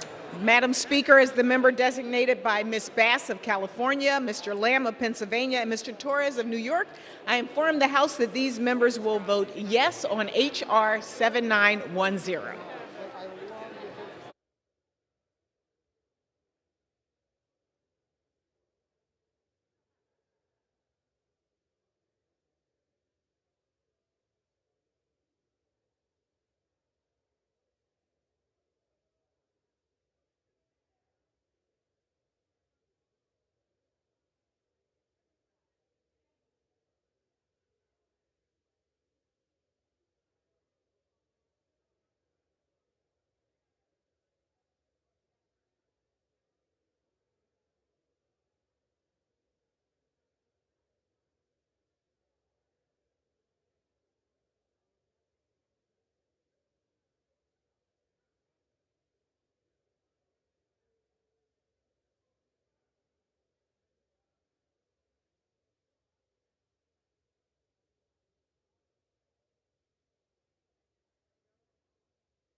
What purpose does the gentlelady from Texas rise? Madam Speaker, as a member designated by Chairwoman Waters, Representative Gomez, and Representative Sanchez of California, I inform the House that these members will vote yes on retaining Title I.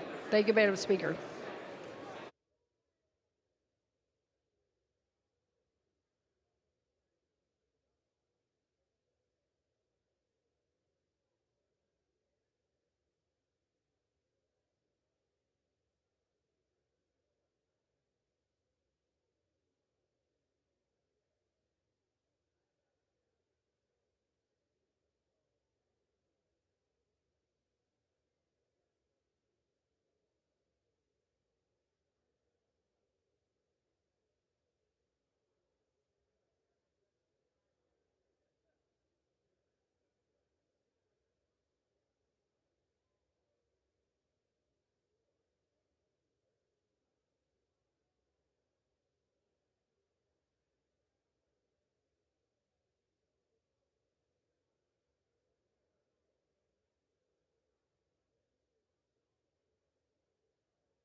What purpose does the gentlelady from Florida rise? Madam Speaker, as a member designated by Mr. Christ and Ms. Frankel of Florida, I inform the House that these members will vote yea on retaining Title I.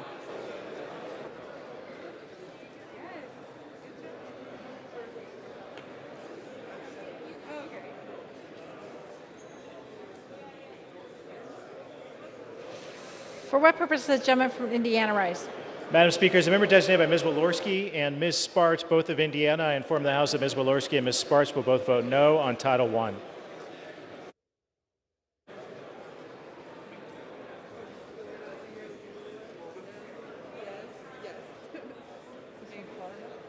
What purpose does the gentleman from Florida rise? Madam Speaker, as a member designated by Ms. Mace of South Carolina, I inform the House that Ms. Mace will vote no on Title I.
Vote. The yeas are 228, the nays are 199. The title is retained. The chair will now put the question on retaining Title II of the bill. The question is, shall Title II be retained? Pursuant to Section 3B of House Resolution 1153, the yeas and nays are ordered. Members will record their votes by electronic device, and this will be a 5-minute vote. For what purposes the gentlelady from Delaware rise?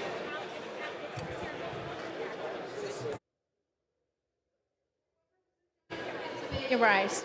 Mr. Speaker, as the member designated by Mr. Thompson of Pennsylvania, I inform the House that Mr. Thompson will vote no on Title II.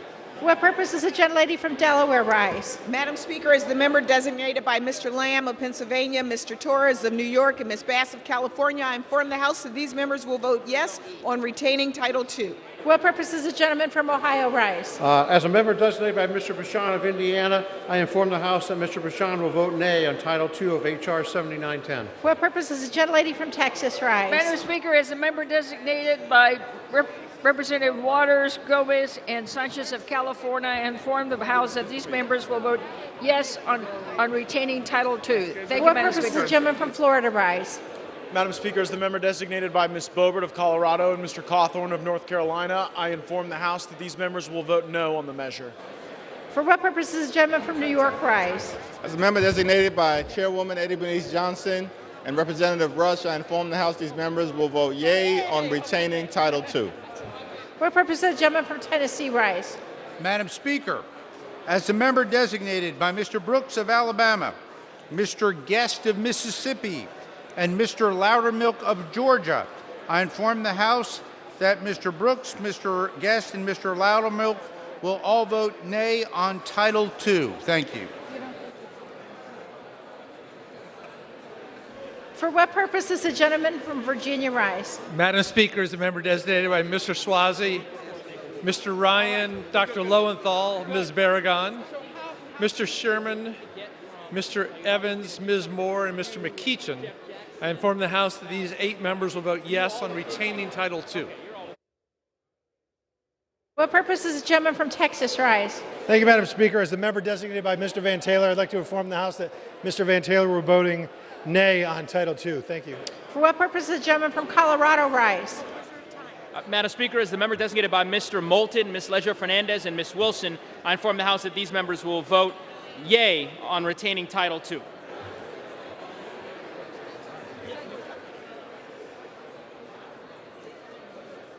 What purposes the gentlelady from North Carolina rise?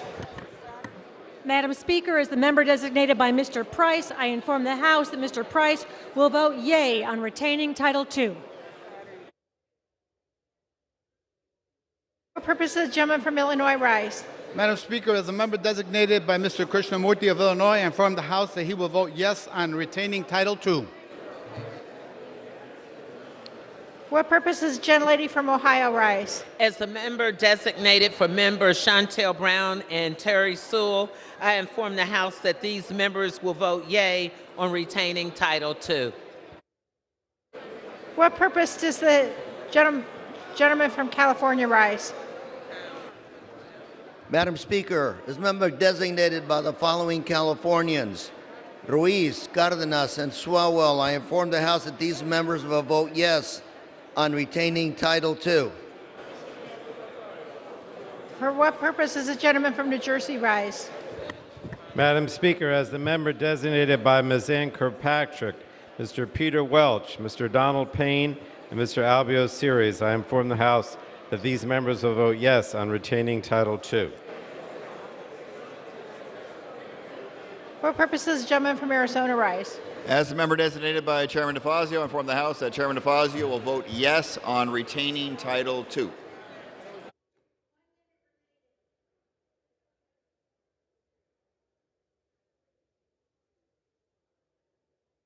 For what purpose does the gentlelady from Florida rise? Madam Speaker, as the member designated by Mr. Christ and Ms. Frankel of Florida, I inform the House that both members will vote yea on Title II, retaining Title II.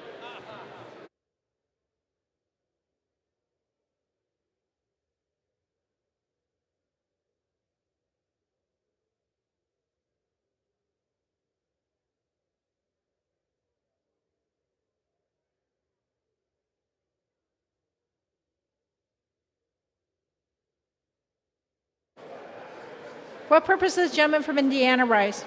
Madam Speaker, as a member designated by Ms. Walorski and Ms. Sparks, both of Indiana, I inform the House that Ms. Walorski and Ms. Sparks will both vote no on Title II.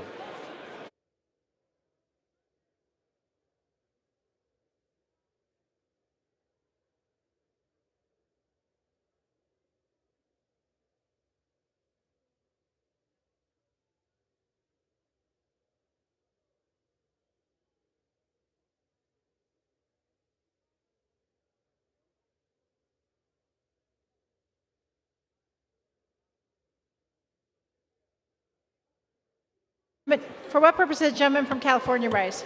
Madam Speaker, as the member designated by Representatives Juan Vargas and Marilyn Strickland, I inform the House that these members will vote yes on retaining Title II.